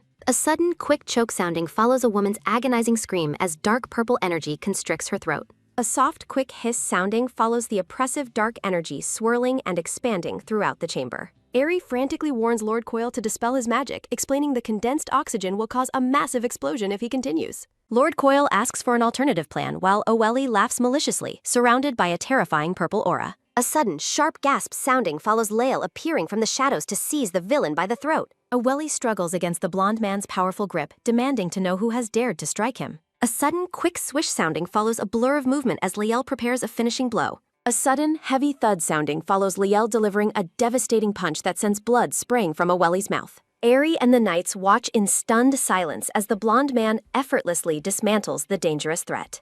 A soft, quick scuff sounding follows the bound and unconscious traitor being carried away from the scene of his crimes. Irie berates Lael for his recklessness, pointing out he rushed in without a wand or any way to use magic. A soft, quick grunt sounding follows Liel looking down sheepishly like a dejected puppy after being scolded by the Archmage. Aerie sighs with deep exhaustion, admitting her anger is merely an expression of her own self-loathing for being incompetent. A soft, quick nod sounding follows Irie and Lael deciding it is time to check on the condition of the rescued people. Lord Coyle asks Sir de Viboire about the hostages' health, learning that their condition is not good at all. Aerie orders the victims to be laid on their backs, diagnosing them with oxygen poisoning that requires rest to recover. Aerie analyzes the magical residues, concluding the attack formula was designed for mass slaughter on a battlefield. Irie notices something strange about the hostages, realizing that oxygen poisoning alone could not have caused their injuries. Aerie commands Lael and the knights to face the wall while she conducts a more thorough medical examination of the women. A soft, quick rustle sounding follows Irie reaching out to inspect the traumatized victims. A soft, quick hum sounding follows Aerie introducing herself as a magical engineer from the royal palace. Aerie kneels before a brown-haired woman who flinches and pulls away in a state of deep shock. Aerie reassures the victim, telling her she is only there to check her condition and asking her not to be alarmed. Irie curses the perverted bastard as she discovers the horrifying evidence of assault on the woman's body. A traumatized woman pulls her tattered clothing together to hide the deep bruises covering her legs. Aerie reacts with shock as several other victims nearby begin coughing violently and gasping for air. A sudden, sharp sob sounding follows a woman clawing at her bruised neck in a fit of panic. A sudden, heavy thud sounding follows a woman collapsing to the floor while others scream in despair. A sudden, low gasp sounding follows the terrifying realization that a life is quickly fading away. A soft, quick sigh sounding follows the grim discovery that one of the hostages has died from her injuries. Leal stares with a pained and serious expression at the tragedy unfolding before him. The knights look on in silence as they stand over the blood-stained floor where the victim lay. A dark and heavy atmosphere remains in the cavern following the death of the hostage. A knight carries the limp body of a woman through the chamber to find better shelter. Lord Coyle reports that they have found another victim who is in critical condition. Lord Coyle observes that the villain likely intended to escape with this specific blonde woman. A group of women weep for their fallen companion while huddled together on the cold floor. A soft, quick sob sounding follows the blonde woman struggling to speak of her trauma. The woman reveals she is a student from Lingisa whose group was slaughtered by monsters before the mage captured her. The student recounts how the mage broke her leg and prevented her from receiving any form of treatment. Aerie is filled with a cold and quiet fury as she processes the sheer cruelty of the enemy. Aerie points toward the bound traitor, declaring him a felon unworthy of rehabilitation or even life. A knight suggests they return immediately before sunset to ensure the safety of the remaining civilians. Lord Coyle agrees and refuses to let the villain die comfortably despite the hatred he feels. Irie asks about the deceased woman, and Lord Coyle orders that she be buried with respect before they depart. A narrative summary describes Irie returning to barracks and issuing an emergency order for a medical office. Lord Mufala takes charge of the interrogation, while Irie remains the one in charge of the survivors' welfare. A soft, quick scratch sounding follows Aerie writing a detailed report of the incident by candlelight. Aerie orders the camp staff to ensure Lael focuses entirely on his recovery without any distractions. A sudden, heavy thud sounding follows Irie collapsing onto her bed in a state of utter exhaustion. A soft, quick sigh sounding follows Irie staring upward as she wonders if she can fully feel her own emotions. A soft, quick sniffle sounding follows Aerie lying alone in the dark, whispering that she misses Pepper. A soft, quick swoosh sounding follows a single candle being extinguished, leaving only rising smoke in the room. A sudden, heavy thump sounding follows Irie covering her face in despair, admitting she was too weak and incompetent to protect everyone. A narrative text over a dark textured background confirms that the Archmage is suffering from severe burnout. A sudden, loud clatter sounding follows bright morning light pouring into the snowy cavern as wagons begin to move. A sudden, loud clatter sounding follows the heavy wooden wheels of a cart rolling across the uneven ground. A soft, quick swish sounding follows Irie standing before the camp tents to formally greet King Evernon. A soft, quick grunt sounding follows King Evernon noticing Aerie looks exhausted and thanking her for her hard work. A sudden, low footstep sounding follows the blonde king walking forward, stating he has read the official report she sent. King Evernon looks on with a serious expression, asking if Sir Mufala has been awakened yet. King Evernon sits at his desk surrounded by knights and Aerie, expressing his deep admiration for their tireless efforts. King Evernon reflects on the late king's concern for frontline soldiers, noting he now understands those feelings. Aerie looks down with a somber expression as the king says he could see them clearly in his mind. King Evernon observes the group's haggard appearance and decides to keep his words brief out of concern for their rest. King Evernon reviews a document, remarking that the captured traitor is in no condition to speak and deserves a punishment harsher than death. Sir Mufala bows his head, agreeing with the king that the villain's crimes warrant extreme punishment. King Evernon invites the group to discuss the traitor's fate before moving the agenda to the welfare of the survivors. A soft, quick sigh sounding follows Aerie, feeling relieved that the king is handling matters until a knight rushes in with news. Aerie and the king react with shock as the knight reports that one of the survivors has just passed away. A heavy and mournful atmosphere fills the infirmary where several women sit near a body covered by a white sheet. A sudden, sharp gasp sounding follows Aerie, staring in horror as she stands before the lifeless form of the rescued woman. The surviving women huddle together in silence, their faces shadowed by the trauma of their ordeal. A sudden, low footstep sounding follows Aerie walking past the grieving survivors, pleading with them to keep living for now. Aerie looks over the survivors with tears in her eyes, vowing to end their suffering as long as they stay alive. A soft, quick drip sounding follows Aerie, gritting her teeth as tears stream down her face in the middle of the camp. A sudden, quick footstep sounding follows Aerie rushing away in a panic before accidentally bumping into a startled Maid. A sudden, heavy slam sounding follows Aerie, collapsing to the ground in a fit of grief as she frantically cries out for Lord Coyle. Aerie lies in a sickbed with a pained expression, reflecting on the terrible nightmares that have plagued her for days. I realizes the reason she feels strangely light is because Lael has been visiting to cast stabilization magic on her. A soft, quick rustle sounding follows a hand pulling back the bed curtains as Lael asks if she is finally awake. Lael stands before Aerie with a gentle smile, holding a tray with a teapot and cups of fresh tea. A soft, quick rustle sounding follows Lael sitting on the edge of the bed and asking Aerie how she is feeling. Aerie and Lael share a moment of quiet, somber eye contact as the weight of the recent tragedy hangs between them.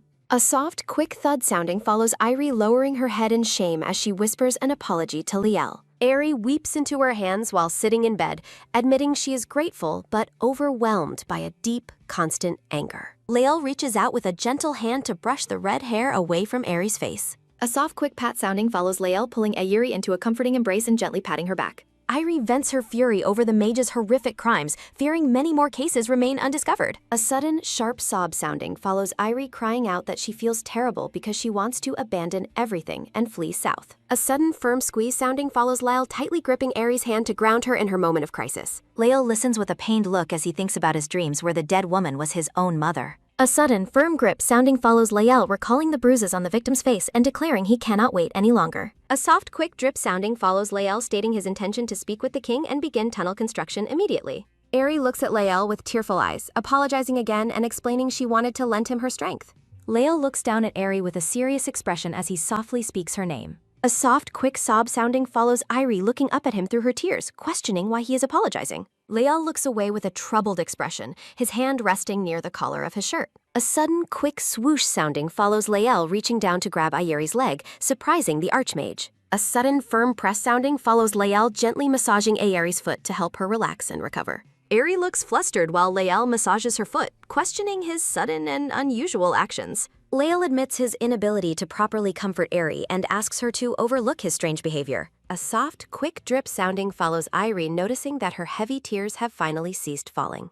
Lael apologizes for flustering her and suggests she return to the south to seek warmer climates. Lael expresses deep gratitude for Aerie's hard work, telling her that she has done more than enough. A soft, quick thud sounding follows Lael apologizing for his inability to accompany Aerie on her journey. Aerie gazes at him with a somber look, acknowledging the reality of their differing paths. A sudden, firm press sounding follows Lael continuing to gently massage Eris's feet upon the bed. Aerie declares her desire to stay by his side anywhere to share their futures and past together. Lael observes that they have reached a pivotal crossroads in their relationship as he looks at her. A soft, quick glow sounding follows Lael, promising to complete the tunnel and save every single victim. Aerie wonders how much he will endure for her, questioning if this is a truly immeasurable blessing. Lael tells Aerie to focus on her needs while assuring her that he is willing to wait.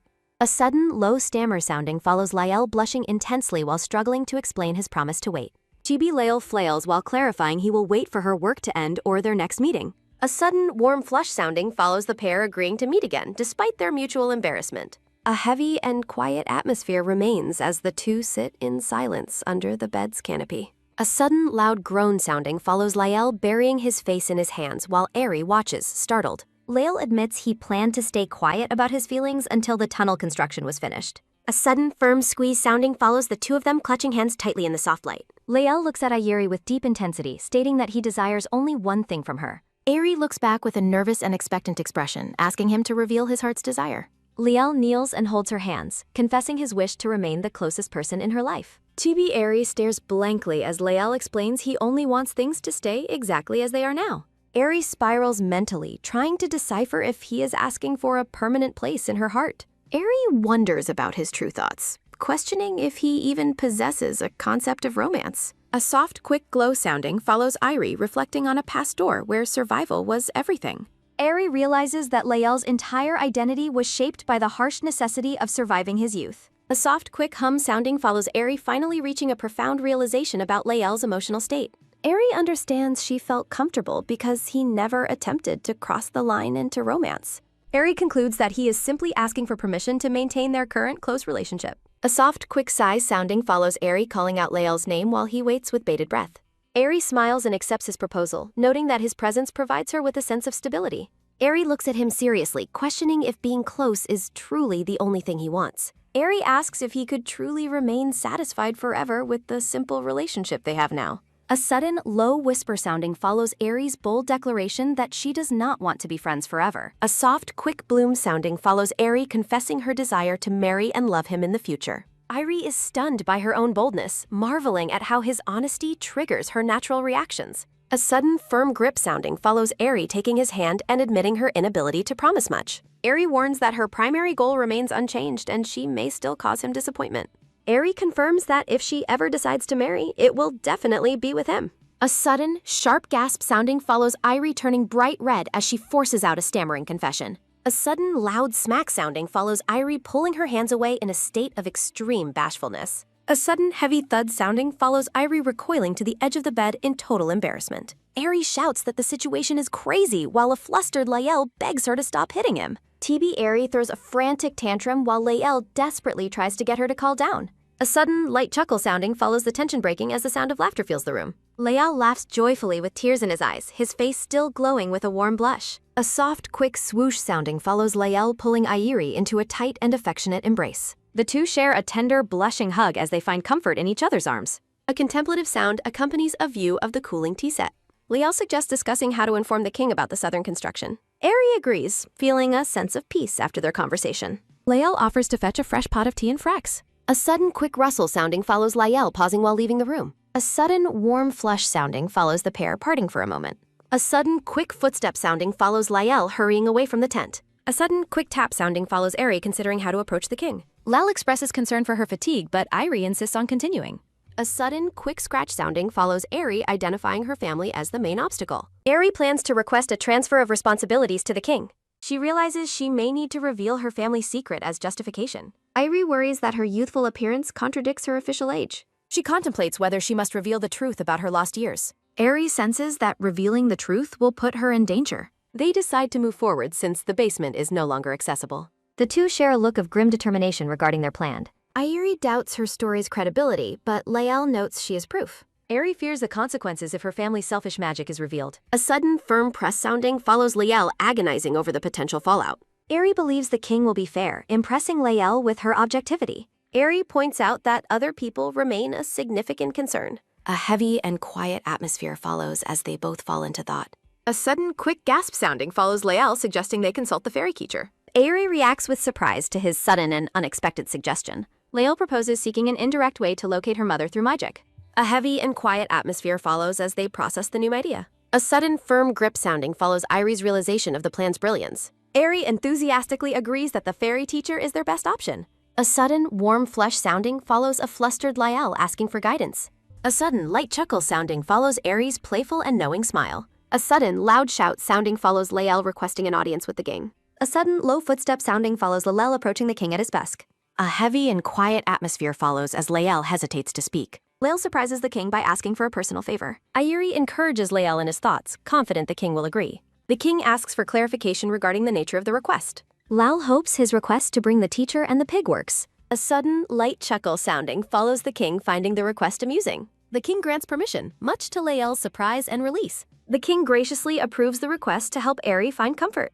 A sudden, soft rustle sounding follows Liel expressing his sincere gratitude. A sudden, joyful squeal sounding follows Irie's emotional reunion with her pig. The old woman watches the reunion with a gentle and warm expression. The teacher affectionately comforts Eri, noticing the strain on her face. A sudden, sharp sob sounding follows Aerie expressing how much she missed them. Aerie asks about her well-being, but the teacher dismisses the concern. A soft, quick drip sounding follows the group settling into a temporary tent. Aerie vents about her recent struggles while the teacher offers motherly comfort. Aerie shares the grim discovery of the bone-filled cavity with the teacher. Aerie asks the teacher about the kind of world she anticipates seeing. The teacher affirms her hope for a better world while holding her tea. The teacher reflects on how her former arrogance transformed into a more humble perspective. Aerie listens intently to the teacher's words with a thoughtful and quiet expression. The teacher explains her patient wait for change within her immediate reach. A contemplative atmosphere follows as tea steams in a delicate cup. Aerie questions if the teacher believes her ideal world will truly manifest. A sudden, soft smile sounding follows the teacher, responding with a warm expression.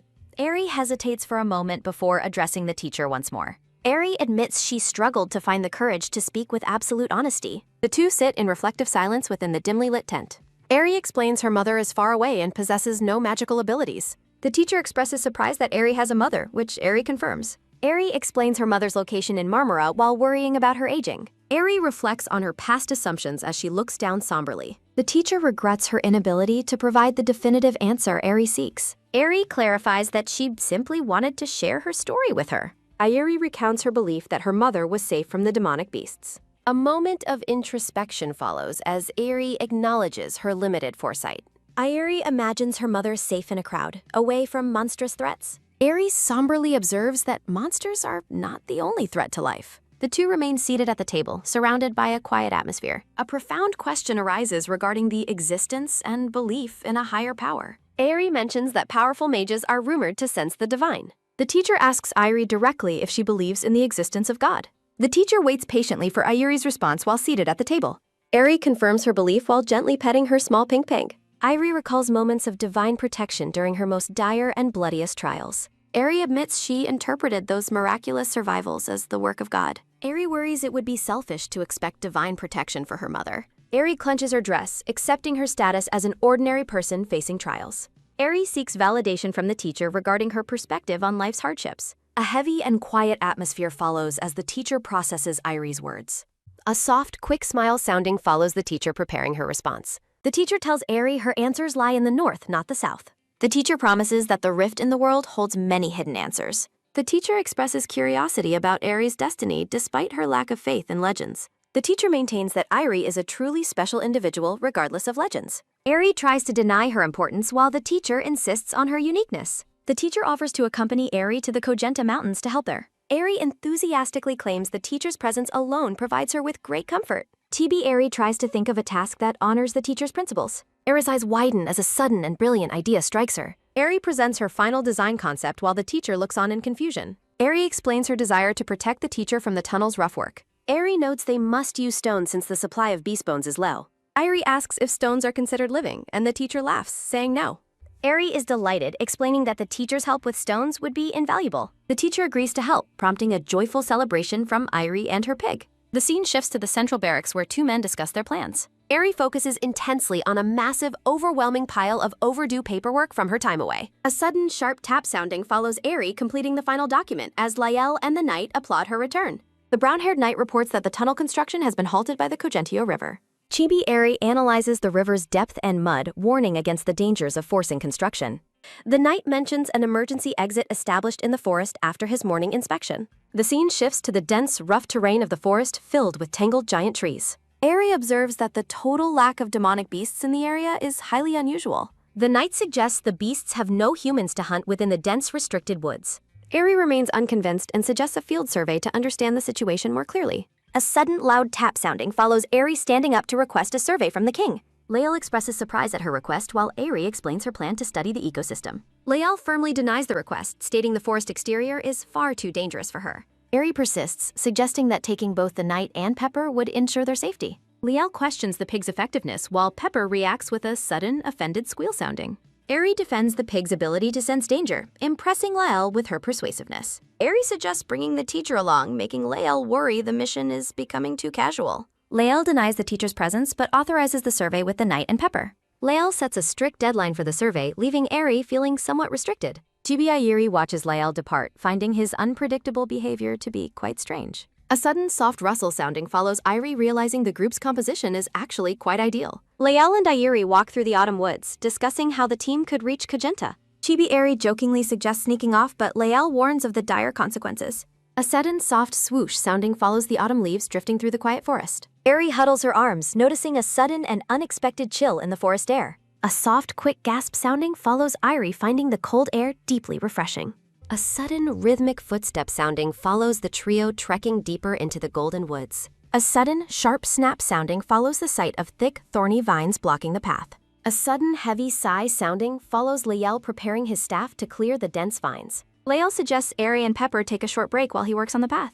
A sudden, joyful squeal sounding follows Pepper rolling happily among the fallen leaves. Eri smiles warmly while watching her small pink pig play in the forest. A sudden, soft press sounding follows Ayuri reaching out to touch the forest floor. A sudden, soft hum sounding follows Eri sensing the vibrant mana within the ground. Eri wonders why the land feels so pure and untouched by mages or beasts. A sudden, firm touch sounding follows a hand resting gently on Eri's shoulder. A sudden, warm glow sounding follows Eri feeling a wave of heat from Lael's magic. Lael explains he used warming magic on her while Pepper gives a satisfied grunt. The two prepare to continue their journey through the bright sunlit forest. A sudden, sharp rustle sounding follows the group reacting to a noise in the brush. The atmosphere becomes tense as Eri senses someone hiding nearby in the foliage. A sudden, loud squeal sounding follows Pepper, alerting the group to the hidden presence. A sudden, loud shout sounding follows Lael, demanding the stranger reveal themselves immediately. A sudden, soft rustle sounding follows a nervous voice calling out from the bushes. A sudden, quick movement sounding follows a man raising his hands in surrender. The man fearfully identifies himself as just an ordinary person to the knight. A sudden, firm command sounding follows the group, demanding he state his full identity. Eri and Lael are frozen in shock at the stranger's sudden appearance. A sudden, heavy thud sounding follows the man prostrating himself and identifying as Kevin. The two exchange a long, silent look of confusion regarding the man's claims. Lael asks if the man is a mage, which Kevin quickly and nervously denies. Lael introduces himself and Eri as a royal knight and a magic engineer. Kevin expresses his deep relief at being saved by such esteemed individuals. Eri questions how a non-mage could survive in such a harsh environment. Kevin explains how monsters attacked his village, leading him to hide his family here. Kevin mentions that his sister-in-law and her husband also live with them in the forest. Lael asks if they could visit Kevin's home. Kevin worries his home is too shabby, but Lael insists on offering help. Kevin describes the forest's geography, noting they've survived on small animals. Lael is impressed that a non-mage has sustained such a large family. Eri privately thinks that Kevin's ability to survive is truly incredible. A sudden, sharp creak sounding follows Kevin announcing their arrival at a wooden gate. Eri and Lael are shocked by the sight of Kevin's home. Kevin's shabby home is actually a massive, expertly crafted wooden mansion. Eri marvels at the high-level architecture and the precision of the wooden joints. Ayuri is awestruck as Kevin introduces his wife and child within the grand home. Kevin invites them inside, noting that the house is usually much busier. Eri is stunned by the internal beauty and precise measurements of the mansion. Kevin reveals his family lineage of master builders and expert carpenters. Eri stares in wide-eyed amazement at the incredible craftsmanship around her. A sudden, sharp tap sounding follows the group stepping outside as Pepper begins glowing. A sudden, soft hum sounding follows Pepper vibrating with a strange internal light. A sudden, loud squeal sounding follows Pepper spitting out a dark glowing object. A sudden, heavy thud sounding follows Pepper collapsing in exhaustion near the dark stone. A sudden, warm glow sounding follows a brilliant yellow light washing over the scene. Eri wonders if Pepper leveled up while examining the strange object it expelled. Eri's eye reflects the dark stone as she realizes its true nature. Eri identifies the mass as concentrated magi, a dangerous form of corrupted energy. A sudden, loud screech sounding follows the arrival of a massive, menacing monster. Lael realizes that Pepper spitting out the magi has alerted a nearby beast. Monstrous birds circle overhead as Lael tells Kevin to take cover. Lael prepares to defend Eri, who is transfixed by the dark magi stun. Ayuri commands Lael not to use his magic against the approaching threat. Eri explains that using magic would only worsen the interference with the forest's mana. Eri theorizes that monsters thrive on the polluted mana discarded by mages. Ayuri undergoes a moment of intense realization regarding the ecosystem of the forest. Ayuri concludes that Pepper's lack of mana circles caused the magi to build up. Lael struggles with the weight of choosing between combat and Ayuri's experimental plan. The narrator warns that the stakes of Ayuri's unproven hypothesis are incredibly high. Lael looks back at Ayuri, waiting for her final instruction. Ayuri explains that pure mana is actually poisonous to monsters, keeping them at bay. Eri proposes a way to reclaim the surface by naturally purifying the world's mana. Ayuri reveals a purification circle, warning Lael he will become a vessel for mana. A massive monster bird watches them intently from the thick forest canopy.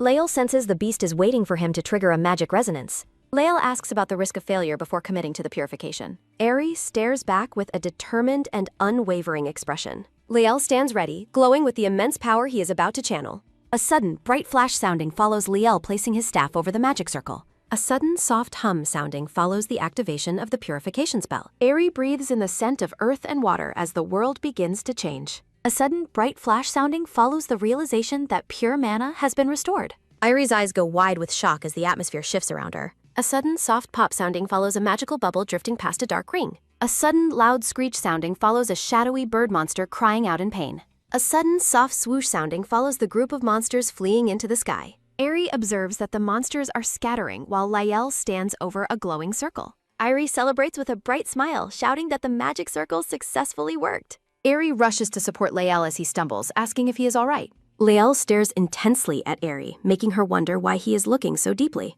Lael gazes at Eri with a gentle, soft smile as the tension fades. Lael tells Eri he is proud of her, causing her to blush deeply. The two share a quiet, intimate moment amidst the shimmering light of the woods. A sudden, soft squeak sounding follows Pepper collapsing while Irie calls out its min. Eri holds Pepper, explaining that purification makes crossing the river and living above ground possible. Chibi Eri excitedly notes that purification will be even faster without humans near the river.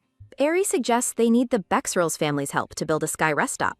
A sudden, loud shout sounding follows the family waving from the mansion's high balcony. The family cheers from above, calling Eri the great spirit of the forest. A sudden, rhythmic footstep sounding follows someone walking away from the wooden mansion. Eri promises to provide everything they need to continue living their forest life. Eri holds Pepper while looking up with a hopeful and bright expression. The scene shifts to the barracks where the king declares her proposal to be impossible. Eri looks frustrated, thinking that the king is making a huge fuss again. A top-down view shows the group discussing a plan to build a new plaza. Lael explains that resources are covered and tunnel construction can proceed across the river. The king sighs deeply, complaining about the severe lack of available manpower. The king asks if they can afford to leave the palace for this single task. The king asks if she means Ois Kaylee, which Eri confirms is correct. The king lists 3 essential palace people, claiming Kaylee is too vital to lose. Eri flatteringly tells the king that he is the only one who can replace them. The blonde-haired king looks taken aback by Irie's surprisingly persuasive and bold flattery. The king wonders if she was always so eloquent, while Eri looks on confusedly. Lael argues that they must pursue the gains if the losses are relatively small. Lael details the logistics of the 5-hour cart journey while Eri feels incredibly sleepy. Eri marvels at Lael's long, articulate explanation while finding his voice quite pleasant. Lael questions how to build a sky stop as Eri finds Kaylee perfect for it. Irie thinks about the necessity of summoning someone so she can survive the ordeal. A sudden, low growl sounding follows the quiet atmosphere of the meeting room. A sudden, quick gasp sounding follows Irie waking up abruptly from her unintentional nap. Irie realizes everyone in the room has been completely wiped out by the debate.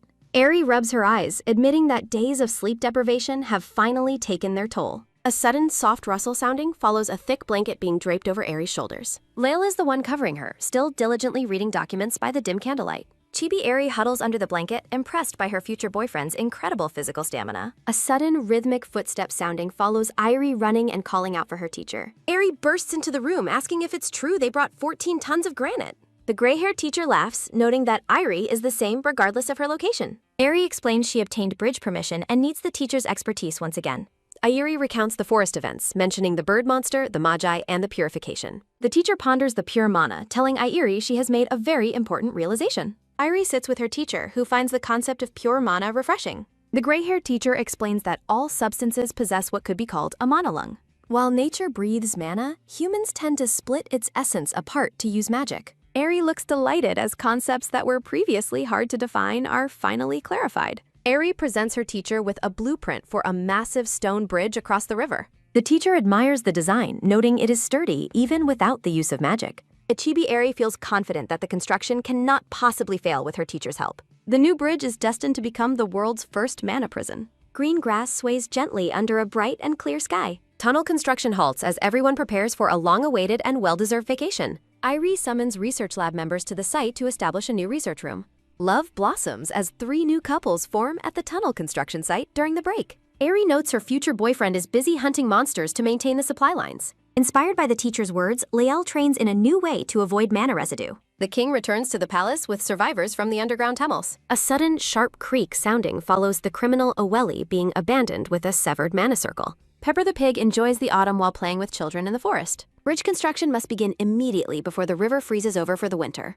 8 elite knights gather in the woods before the start of the next construction phase. Irie warns that it will be cold, but Lael tells her not to worry. The elite order sets out toward the distant Kogenta Mountains for their next mission. The group travels to find another archmage named Lubin Seymour Salisbury. Fluffy snowflakes drift lazily through the cold and frosty air. Massive snow-covered mountains tower over the harsh and frozen landscape. A sudden, heavy thud sounding follows a man chopping wood in the deep snow. The bearded Lubin Seymour Salisbury remarks on how incredibly rough the weather is today. A younger man carrying wood comments that the weather looks exactly like winter. A sudden, loud screech sounding follows noise coming from the direction of the underground city. A sudden, soft rustle sounding follows a hand tightening its grip on a rope. Lubin commands the group to head toward the city entrance to investigate. A sudden, loud boom sounding follows an explosion of magic in the snowy woods. Lubin stops and notes that the magic being used does not belong to his men. A sudden, quick snap sounding follows Lubin urgently commanding his companion to hurry. The group reaches the entrance of the underground city beneath the Kogenta Mountains.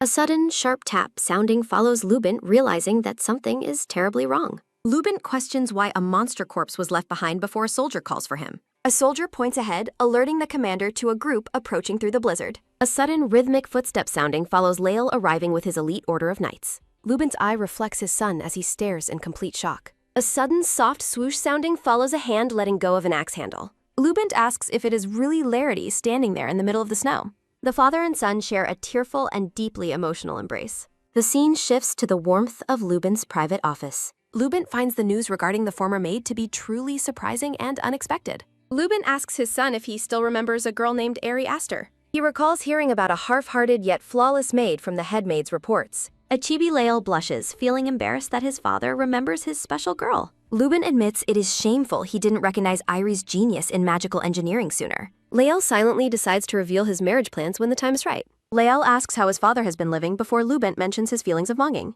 Hands hold tight as Lubin apologizes for doubting his son's survival. Lubin expresses profound shame that he lived while his son struggled. Lael admits he also questioned if his father was still alive. Lael mentions he cannot forget the image of his returning grandfather. Lubin laments that the grandfather might have lived with more endurance. Lael reacts with confusion when Lubin mentions the lack of information. Lubin explains that fragments left by a mighty maid ensured survival. Lael urgently asks his father to reveal what was left behind. Lubin smiles, claiming Lael is currently too young for that realm. Lubin laughs, insisting that Lael must first experience many more things. Lubin suggests visiting the rift where he once slaughtered endless monsters. Monsters beyond the rift push weaker creatures into the human world. Lael asks with concern if this calamity will truly never end. Lubin confirms that descendants will forever flee from the pouring monsters. A bubble notes they hide under beings more powerful than today's. A sudden, soft rustle sounding follows the late autumn in Kojinobu Forest. An old woman holds a pig, speaking of uncontainable light moments.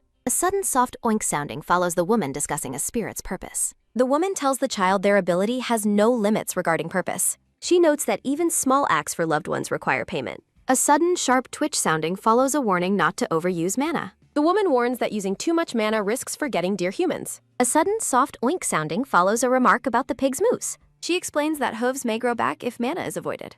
She questions what a cruel god will take next if mana returns. A sudden, soft sniffle sounding follows the pig being told to be loved. A sudden, quick brush sounding follows a hand moving away. The old woman sits alone, stating that being loved is enough. A sudden, cold whistle sounding follows Lael standing in the deep snow. A bubble provides the grim detail of seeing beyond the rift. A top-down view shows the father and son seated in the library. Lubin admits to feeling a mix of longing and disgust for that place. Lubin reflects on a thought he has held since his youth. He questions the role of the Salisbury family and their extraordinary gifts. He mentions an ancestor built a bunker, likely having the same paths. Lubin suggests they were perhaps created from the world beyond. Purple energy swirls around a portal representing the world beyond. Lubin wonders if they chose to forget their original homeland. A sudden, tight creak sounding follows Lao clenching his gloved vest. Lael decides he simply wants to live with his father and everyone. A sudden, bright flash follows a streak of white light. Laurel reflects on his father's fight against the instinct for answers. A sudden, loud shout sounding follows someone calling for Lael to hurry. Lael thinks his homeland is his father and his answer is Irie. The scene shifts to the forest where a purification spell is put on. A sudden, low hum sounding follows nights glowing with magical energy. Corman Davy Bohr remarks on the peaceful nature of the forest. A sudden, joyful cheers sounding follows the group running toward the water. Corman and Lael stand together in the sunlight of the woods. A sudden, loud splash sounding follows someone jumping into the clear water. Corman de Vibor emerges from the water, shouting for everyone to listen up. Corman offers a training exemption pass to whoever crosses the river first. A sudden, loud splash sounding follows the knights diving into the water. Lael stands shirtless on the shore, stretching his muscular arms and chest. A sudden, quick splash sounding follows Lael diving headfirst into the water. Lael swims past struggling knights, telling them to find their way back alive. Lal reflects on his knight's inability to swim after living underground. Bubbles rise to the surface as the race across the river continues. A sudden, sharp gasp sounding follows a knight being overtaken by Lael. Lael tosses his wet hair back as he emerges from the river. Lael reaches the shore first, while the glasses-wearing knight finishes in second. Eri and a dark-haired woman watch the group from the forest edge. The glasses-wearing knight is overcome with joy at seeing his partner. A sudden, loud whoosh sounding follows someone rushing past a surprised Lael. The second-place knight lifts the dark-haired woman in a romantic embrace. Eri watches the couple, admitting that such a display must be nice. A sudden, soft splash sounding follows Lael smiling warmly at Eri. A sudden, joyful gasp sounding follows Lael lifting Eri into the air. Eri blushes deeply as she looks into her future boyfriend's green eyes. A sudden, soft tap sounding follows Iri's boots touching the grass again. A sudden, quick rustle sounding follows Lael setting Eri down on her feet. Lael offers a gentle apology if he surprised her with the lift. Iri tells him to stop apologizing, noting his consideration is like a sickness. Green leaves dance in the air against a bright and clear sky. Lael and Iri stand together in the sunlight of the forest. Lael asks if she was waiting for him, and Iri confirms she was. Eri explains she was waiting while getting fresh air after her work. Tibi Lael bows politely while shirtless in front of a startled Eri. Eri suddenly realizes that Lael must be cold after his long swim. Iri presents a glowing heating stone discovered by her fairy teacher. Iri presses the warm stones against Lael's chest to dry him off. Lael mentions he has dry clothes in a subspace, disappointing a blushing Eri. A sudden, heavy panting sounding follows the exhausted knights reaching the shore. Eri warns the knights not to use drying or warming spells habitually. Iri announces a banquet for the hardworking knights, sparking a joyful cheer. The scene shifts to the evening where a high-level meeting is convening. Corman presents a petition sent by Grand Duke Salisbury to the group. A sudden, soft rustle sounding follows documents being carefully examined by candlelight. Corman remarks that the Duke hasn't lost his touch with his petitions. Corman notes the Duke's loyalty to the royal family remains entirely unchanged. An official points out an explanation regarding the rift on page 7. Close-up details of the Duke's handwritten report on the mysterious rift. The report describes an unknown barrier isolating the kingdom from all creatures. The group realizes this disaster has only befallen their specific kingdom. Eri looks down at the table, processing the implications of the report. Iri questions if someone planted the barrier with a very specific intention. Corman agrees, stating he has never seen a naturally occurring barrier before. The group infers that the isolation is part of someone's deliberate plan. Eri wonders about the criteria used to single out the Kryptonio kingdom. They conclude the nation was targeted for its strength and possession of archmages. Eri questions the motive and identity of the person behind the kingdom's magical barrier. Sir Mufala asks Eri for her opinion on the situation as they sit around the table. Eri prepares to speak, her face lit by the warm glow of the candlelight. A sudden, soft rustle sounding follows Iri recalling her teacher's cryptic advice regarding the north. Eri explains she can deduce the location of the beasts by studying the recent attack patterns. A sudden, quick rustle sounding follows a hand gripping a document filled with fine handwriting. A sudden, soft scratch sounding follows Eri detailing the occupation of ports based on hostage accounts. A sudden, soft scratch sounding follows Eri noting the beasts have not reached the east yet. A sudden, sharp tap sounding follows Eri explaining that the south likely remains beyond the barrier. Iri concludes that the southern region where her mother resides is currently safe from monsters. A sudden, heavy sigh sounding follows Iri leaning back, exhausted by the weight of the meeting. Iri worries for her mother, who is alone and unaware of the crisis in the capital. The group remains in heavy silence as they process the gravity of Eri's recent conclusions. Eri announces her plan to personally lead an exploration team into the Kogenta Mountains. Eri stares forward with a gaze of absolute determination after making her bold announcement. A sudden, soft swish sounding follows Eri entering her tent after the long meeting. Eri collapses onto her bed, admitting that the meeting was just as difficult as her work. Iri notices a sealed letter lying on her blankets and wonders who sent it. She reads a request from Lord Lubin asking for support to leave the underground city temporarily. A sudden, soft scratch sounding follows Iri writing a reply, identifying herself as his former handmaiden. A sudden, soft rustle sounding follows Eri smiling while she prepares to send her response. A voice reminds Eri that she frequently overlooks her own standing as a 9th-class mage. A sudden, soft rustle sounding follows Sir Mufala asking for permission to enter the tent. A sudden, heavy stomp sounding follows Mufala questioning her bloodshot eyes and her northward plan. A sudden, heavy stomp sounding follows Mufala admitting his deep concern for Airi's well-being. Mufala shouts in frustration, telling Airi that she keeps trying to do things beyond her capabilities. A sudden, soft rustle sounding follows Airi asking what she can do when the world won't stop. A sudden, loud shout sounding follows Mufala telling her to be quiet after her silly remark. A sudden, soft thud sounding follows Airi insisting there is a vital reason for her journey.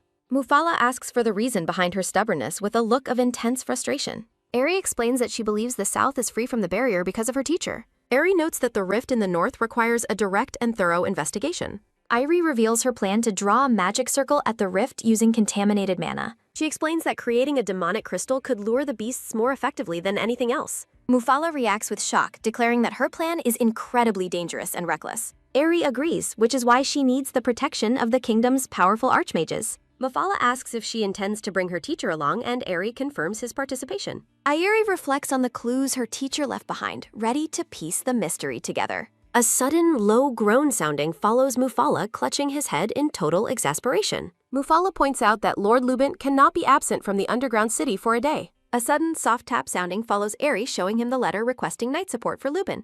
Chibi Airi hands Mufala the letter, telling him he's being sent to the underground city. A sudden, soft tap sounding follows Airi telling Mufala that the Duke requested him personally. Mufala warns her that the king will also oppose her going to the mountains alone. Airi smiles mischievously, claiming she will find a way to make the king approve. Mufala remarks on the legendary lineup, calling it a heavenly army even kings cannot command. A sudden, soft gasp sounding follows Airi blushing as she accidentally calls the trip a date. A sudden, joyful shout sounding follows Mufala screaming in excitement over the mention of a date.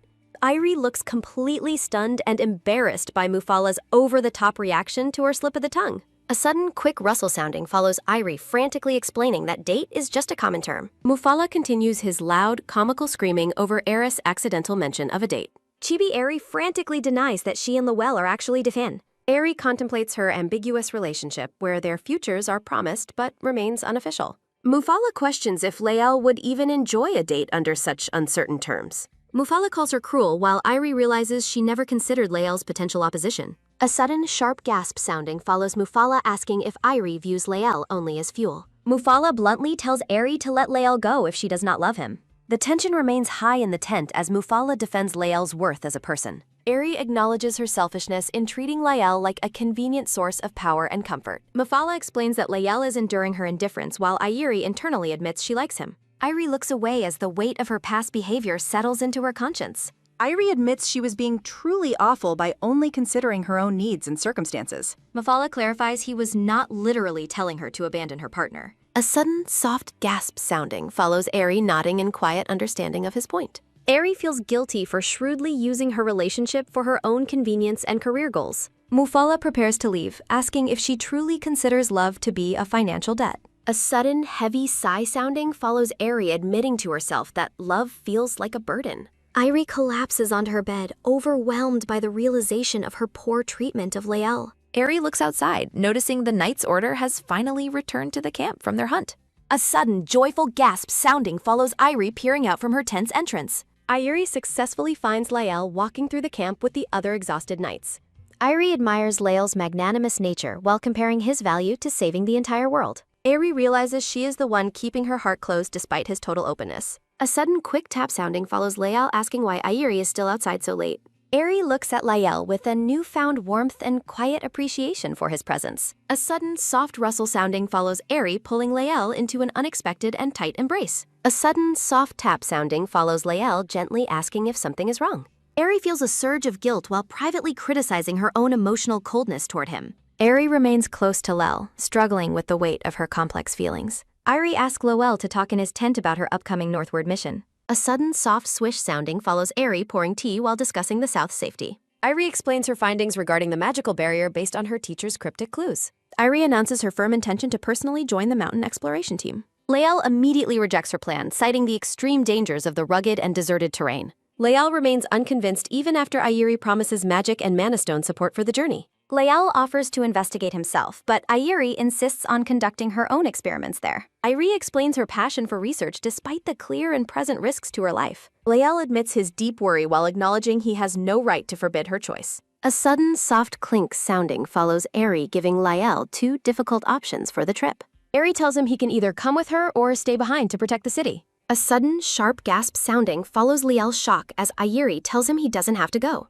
Aerie suggests she needs to be more independent instead of constantly relying on his help. Aerie admits she takes advantage of his constant willingness to yield to her demands. A sudden, heavy rustle sounding follows Liel standing up and refusing any form of repayment. Liel explains he supports her because he understands that her actions are always necessary. Lal expresses his genuine joy in witnessing her talent shine from the closest possible place. A sudden, low mumble sounding follows Liel admitting he fears being replaced if he is unneeded. Liel looks at Aerie, asking why she would make such painful and incorrect assumptions. Aerie is left stunned by the depth of Liel's sincere and selfless declaration. Liel insists that being helpful to her at every moment is his life's true calling. Aerie reflects on her previous lack of curiosity regarding the depth of Liel's feelings. She thanks him before deciding to finally be honest about her own selfish emotions. Aerie gently touches his face while they share a heavy, silent moment. She admits she has received much and confesses how much she likes him. Aerie describes how his eyes curve when he smiles only for her. She praises his perfect facial structure while admitting her aesthetic heart values precision. Liel blushes intensely as Aerie declares his face and body are perfect. She shares her admiration for his considerate nature and his cool, steadfast competence. Aerie admits his innocence makes her heart flutter, leaving Liel completely stunned. She observes that he is incredibly innocent despite having a face that doesn't require it. Aerie laughs as Liel turns as red as a tomato from her compliments. She boldly suggests they finally try being in love with one another. They share an intimate moment together amidst a field of blooming blue flowers. A sudden, soft thump sounding follows Liel's heart racing as they lean closer. Liel smiles with pure affection, his gaze fixed entirely on her. A sudden, soft rustle sounding follows Aerie, pulling him into a passionate embrace. They share a deep and lingering kiss as the atmosphere fills with warmth. The pair remains locked in a kiss on the bed, finally acknowledging their bond.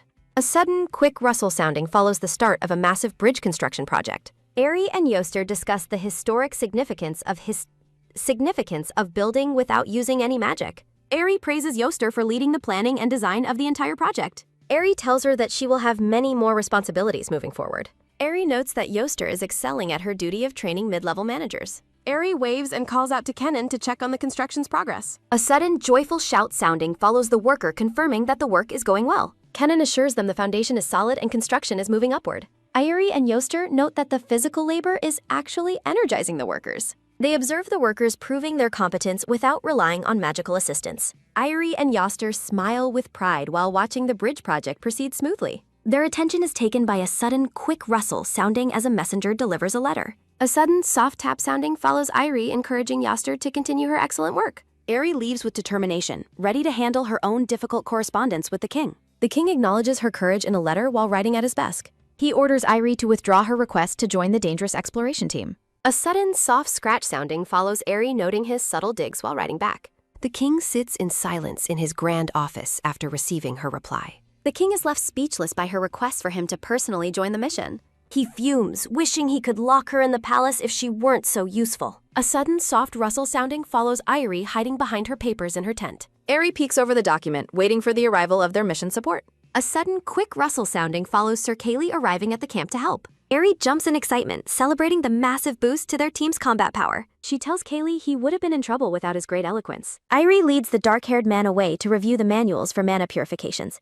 She sends a final letter teasing the king about no longer being a young Dan. A sudden, heavy thud sounding follows the king's frustrated reaction to her playful insults. A sudden, soft clink sounding follows a pen being placed back into its stand. Aerie stretches, satisfied that construction is steady and her travel plans are approved. A sudden, soft rustle sounding follows Aerie, packing her belongings for the upcoming journey. Aerie stops suddenly, blushing as she remembers the kiss she shared with Lal. A sudden, soft thump sounding follows Aerie and Liel sharing a passionate kiss. Aerie admits she cannot function normally while obsessing over their recent kiss. Liel is in top condition and performing exceptionally well according to Aerie. A sudden, soft rustle sounding follows Liel staying awake all night thinking. Liel channels his restless energy into hunting magical beasts and night swimming. Aerie giggles while imagining that her lips acted like a battery charger. Aerie frantically scolds herself for having such lewd and shameless romantic thoughts. The mountain exploration officially begins on an increasingly cold and snowy day. A sudden, soft rustle sounding follows Aerie, picking up her large travel bag. Aerie stands ready with her gear as the departure time finally arrives. Aerie turns in surprise as she hears someone calling out for Clayle. Yoster and her companion wave while wishing the group a safe trip. Aerie waves back and promises to return safely while smiling with warmth. Lael gazes at Aerie with pure affection while reaching out his hand. The couple stands together in a lush field filled with blooming flowers. A sudden soft tap sounding follows the two lovers gently holding hands.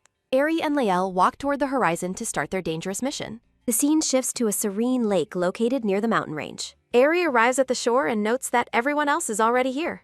Kaylee and the elder wait on the raft while holding the glowing pig. A sudden, joyful shout sounding follows Aerie rushing to greet her beloved Pepper. A sudden, quick splash sounding follows the boat being untied from the post. The exploration team departs on a raft toward the rugged Kujenta Mountains. Aerie smiles contentedly while holding her glowing pig on the boat. A promotional banner features a dark-haired warrior holding a sharp blade. The team reaches a snow-covered cave entrance during a fierce northern blizzard. The group marvels at the majestic and imposing sight of the entrance. A sudden, heavy crunch sounding follows someone walking through the deep snow.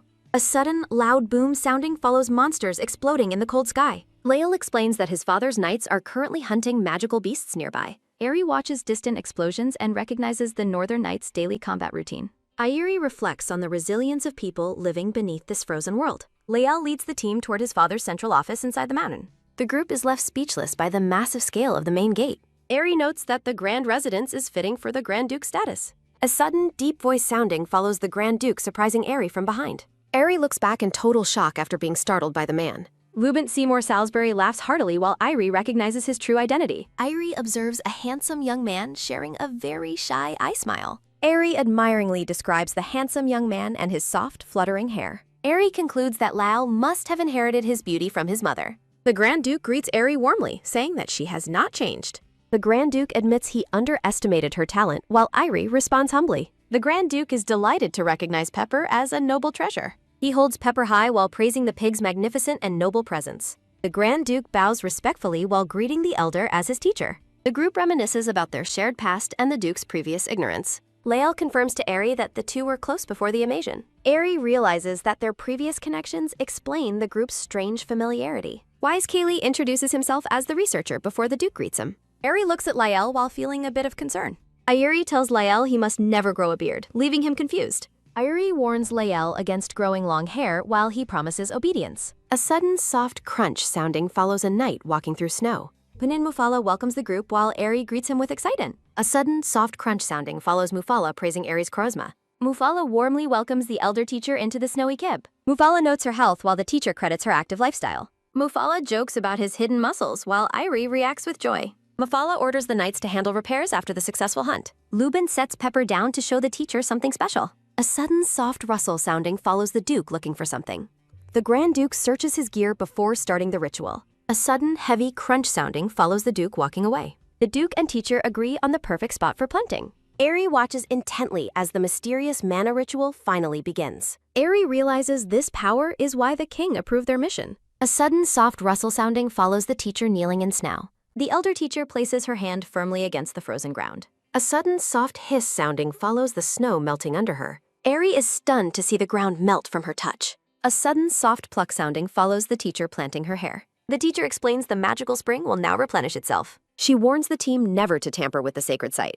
A sudden soft tap sounding follows the teacher's warning about people. A sudden low hum sounding follows a massive surge of mana. The team is overwhelmed by mana while Aerie looks on confused. A sudden soft pop sounding follows a tiny green sprout appearing. A sudden loud rustle sounding follows the tree's rapid magical growth. A sudden joyful shout sounding follows the appearance of a massive tree. Aerie's joy turns to shock as she notices the teacher's condition. Aerie rushes toward the frail teacher while shouting her name. Aerie asks what happened while the teacher offers a calm reassurance. The teacher promises a quick recovery from the magical restrictions call. Aerie previously asked for a way to monitor the rift's changes. The teacher confirmed she had a way, surprising the young girl. She proposed connecting mana trees to signal danger through leaf colors. Aerie celebrated the teacher's genius while the elder chuckled at her. A sudden low mumble sounding follows Aerie's dark realization. Aerie deeply regrets the heavy price the teacher had to pay. A sudden soft tap sounding follows Kaylee comforting the worried Harry.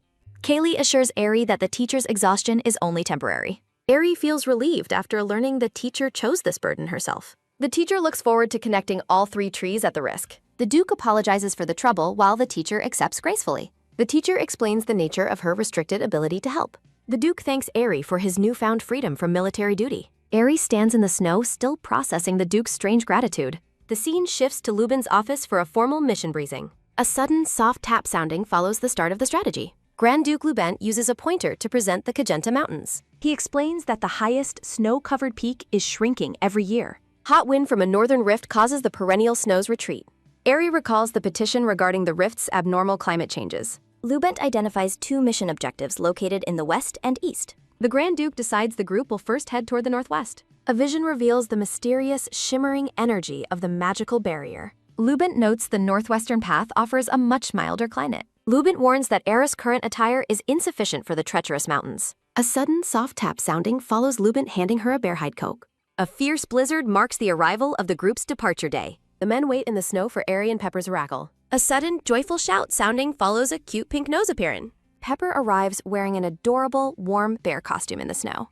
Eri joins the group and Lubent notes her arrival Borbray. Lael turns around and is immediately struck by a realization. A sudden, soft thump sounding follows Lael's heart racing at Eri. Eri asks if Lael is sick while he clutches his chest. Lael is dazed by Era's overwhelming cuteness in her bear head. He admits her bear suit appearance makes her look incredibly adorable. Eri responds with a blush, thanking him for the sweet compliment. The group officially begins trekking through the deep, snowy mountains. Dark birds fly through the snow toward the traveling group. Eri scolds Pepper for pacing around restlessly in the snow. Lael explains the birds were attracted to the Archmage's presence. He mentions how Archmages naturally act as repellents for beasts. Lael describes Archmages as unique human treasures with special constitutions. Eri sighs, feeling a pig receives more appreciation than she does. Lael sympathizes with how little benefit she gains for her work. Eri grumbles about wanting to be reincarnated as a lucky pig. Eri looks ahead as the snowy terrain begins to change. The mountains give way to a sunlit, golden, grassy valley. Lael explains they have reached the vastly different northwestern region. A sudden, heavy thud sounding follows Eri reaching her physical limit. Eri begs Lael for muscle recovery magic after the strenuous climb. Lubent explains the mountain's eroded terrain conceals its extreme altitude. Lael casts a green glow of recovery magic on the wary Eri. Lubent laughs, recalling his own first experience with the altitude. Eri notices Lubent looks much younger with his beard shaved off. She recalls Lawel aggressively shaving his father the night before. The group approaches the summit under a clear blue sky. A sudden soft tap sounding follows a foot reaching solid ground. A sudden joyful shout sounding follows Eri reaching the summit. Era's excitement vanishes as she sees the impossible sight ahead. The group is left speechless by the unbelievable landscape ahead. A description highlights the motionless clouds and the frozen world's backdrop. Lubent prepared for the sight, having seen the barrier before. The group stands on a cliff overlooking the massive barrier. They stare in disbelief at the unnatural, shimmering energy wall. Lael confirms that mana is being trapped by the barrier. Lubent notes that Eri's mana sensitivity is incredibly sharp. Eri senses a restraining force blocking the natural convection of mana. A sudden, soft rustle sounding follows Eri touching the ground to investigate. Eri informs the group that she will attempt a detection spell. A sudden, soft wish sounding follows Eri preparing her ornamental pen. 1 hour passes as the team waits for the ritual's preparation. Lubent and the teacher watch Eri from a respectful distance. Lubent and the teacher discuss Eri's scholar-like habit of uncovering secrets. Lael watches Eri work, looking completely mesmerized by her dedication. A sudden, soft thump sounding follows Lael's heart racing at the sight. Lubent and the teacher acknowledge Lael's sharp eye and Ieri's influence. Lubent admits his family's non-scholar bloodline likely limits Lael's academic growth. Lubent expresses shock at Eri's ability to draw a high-level circle. The teacher explains that Ieri's role and skill defy common sense. A sudden, soft tap sounding follows Eri finishing the intricate magic circle. A sudden, soft sigh sounding follows Eri completing the dangerous spell. A sudden, heavy crunch sounding follows Lubent standing up to take charge. Lubent prepares to test Eri's magical skills with a confident smile. A sudden, low hum sounding follows a blue orb of mana manifesting. A sudden, soft hiss sounding follows Lubent feeling nature's condensed mana. A sudden, loud rustle sounding follows the massive surge of Archmage mana. A sudden, joyful shout sounding follows Pepper's excited reaction to the power. A sudden, loud pop sounding follows the magic circle becoming unstable. A sudden, loud boom sounding follows Lubent ordering everyone to move.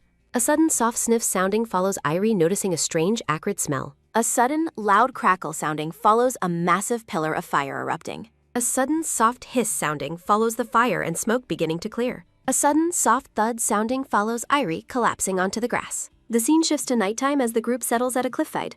A sudden, soft crackle sounding follows a purple magical fire burning. The group gathers around the fire to rest after the Lunday. Kaylee explains that the explosion was a collision between different substances. He notes that the attributes clashing was an impossible non-interactive event. Eri suggests the power came from something not of this world. Eri identifies the barrier as being clearly within the domain of gods. A narration explains how traces of gods have vanished into history. Historical accounts differ on whether magic ended or extended the age of gods. Irie reflects on why people avoid discussing gods despite the evidence. A sudden, soft rustle sounding follows Lubent standing up to stretch. Lubent and the men decide to reorganize the camp for the night. Irie chooses to focus on her duties rather than unanswerable mysteries. A sudden, soft oink sounding follows Aerie massaging Pepper's tired legs. Aerie notices a strange light beginning to glow from Pepper's hair. A sudden, soft chuckle sounding follows Lubent watching the pair farplay. A sudden, soft crunch sounding follows Lubent approaching the resting Aerie. Aerie warns Lubent that Pepper is a noble who received a title. Lubent laughs heartily, acknowledging his inability to argue with the king. A sudden, joyful squeal sounding follows Pepper's happy reaction to the conversation. A sudden, soft rustle sounding follows Lubent searching inside his vest. A sudden, soft whish sounding follows Lubent revealing a glowing red gem. Lubent asks if the pig only eats mana stones, while Aerie explains it survived on essence in the Kojinoble forest. The brown-haired Lubent suggests the group eat dinner before night fully sets in. Lubent notes they only have magical beast jerky, causing Aerie and the pig to imagine roasting delicious fresh meat instead. The younger Luelle looks around and asks if there is any wild game nearby for them to hunt. Lubent suggests a rabbit, while Aerie dismisses the idea of finding one in the dark forest. A hand holds up several glowing purple eggs as a voice offers to provide food for the group. The elderly teacher smiles warmly while holding a cluster of large, shimmering magical beast eggs. Lubent accepts the offer gratefully as the group stands around the glowing purple campfire. Aerie stares at the teacher in confusion, wondering what the elder is planning to do next. A sudden, soft crackle sounding follows the purple magical flames intensifying around the camp. The teacher explains she found a harmless magical beast egg sac that is now burning well. Aerie watches silently, her expression a mix of awe and concern as the teacher takes charge. The teacher cheerfully remembers Irie mentioned needing ingredients for their dinner. The teacher extends her hands, manifesting a bright green, intricate magical seal. Massive thorny vines erupt from the earth, reaching high into the air with incredible speed. The thick green vines weave through the dark trees, responding to the elder's magical command. A sudden, loud rustle sounding follows the sharp thorns on the vines scraping against the ground. Aerie watches in shock as the vines twist and move like living serpents through the dense foliage. The teacher exerts more power, her face appearing more wrinkled and aged as the green energy surges. A close-up reveals the teacher's determined yellow eyes as she pushes her magical limits. The teacher informs Lubent she caught something, while Irie is baffled that the elder caught a rabbit. A sudden, soft hiss sounding follows the teacher hunching over in a state of extreme exhaustion. Kaylee begs the teacher to preserve her strength, but she insists only her outer shell has shriveled. A sudden, quick tap sounding follows the teacher, urging Lubent to catch the escaping rabbit. Lubent grabs Lael and offers to teach him how to hunt during the percent. The two men run off into the dark woods while Irie and Kaylee watch over the teacher. A sudden, soft tap sounding follows Aerie looking at the hunched, frail-looking elder with deep worry. Aerie admits the teacher's shriveled appearance is unsettling, despite the claim that she is healthy. Aerie experiences a sudden realization of disharmony while recalling the teacher's various magical displays. Airi realizes the teacher isn't forbidden from taking life, but faces a severe restriction for doing so. The teacher smiles and praises Aerie for being clever enough to understand the nature of her burden. The elder explains that making flowers bloom has forced her to lead many beings to their deaths. A sudden soft drip sounding follows the sight of blood-stained white lilies in the darkness. The teacher notes that Irie looks like she has many questions about the current situation. Aerie decides it is for the best to save her questions for a more appropriate time.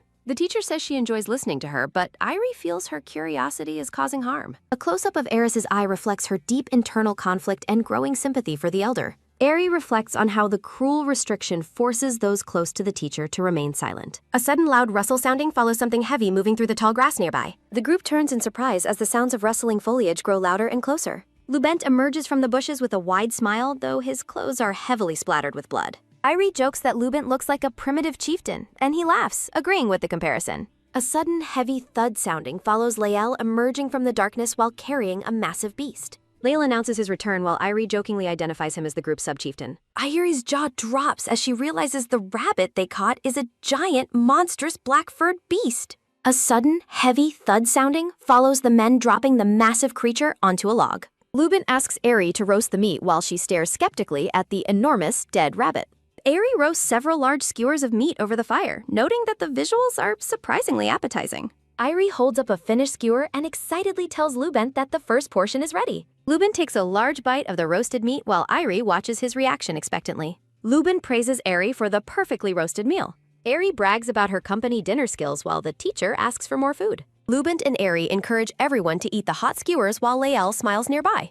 A close-up captures Lael's warm and serene expression as he watches the group. The group enjoys their meal together as Lubin offers a joyful invitation to eat. Kaylee approaches the magical purple fire, noting how delicious the roasting meat smells. Dawn breaks over the forest, signaling the start of a new day. Lubin checks if everyone is ready, while a sleep-deprived Eri struggles to stay awake. Eri confirms their objective to reach the rift today with Lubin's confident agreement. Lubin warns that the path to the rift through the gorge is extremely rough. The group follows Lubin down a sun-dappled forest path into the unknown. They arrive at a bright, rocky canyon under the intense morning sun. Eri complains about the rising heat while Lael calmly acknowledges the temperature. A sudden, soft gasp sounding follows Airi's intense struggle with the sweltering canyon. Airi's attention is taken by a sudden, soft hiss sounding as she screams about the insane heat. The scorching sun beats down on the rugged terrain of the canyon. Eri suffers through the suffocating humidity while wearing a cooling magic scarf from Lubin.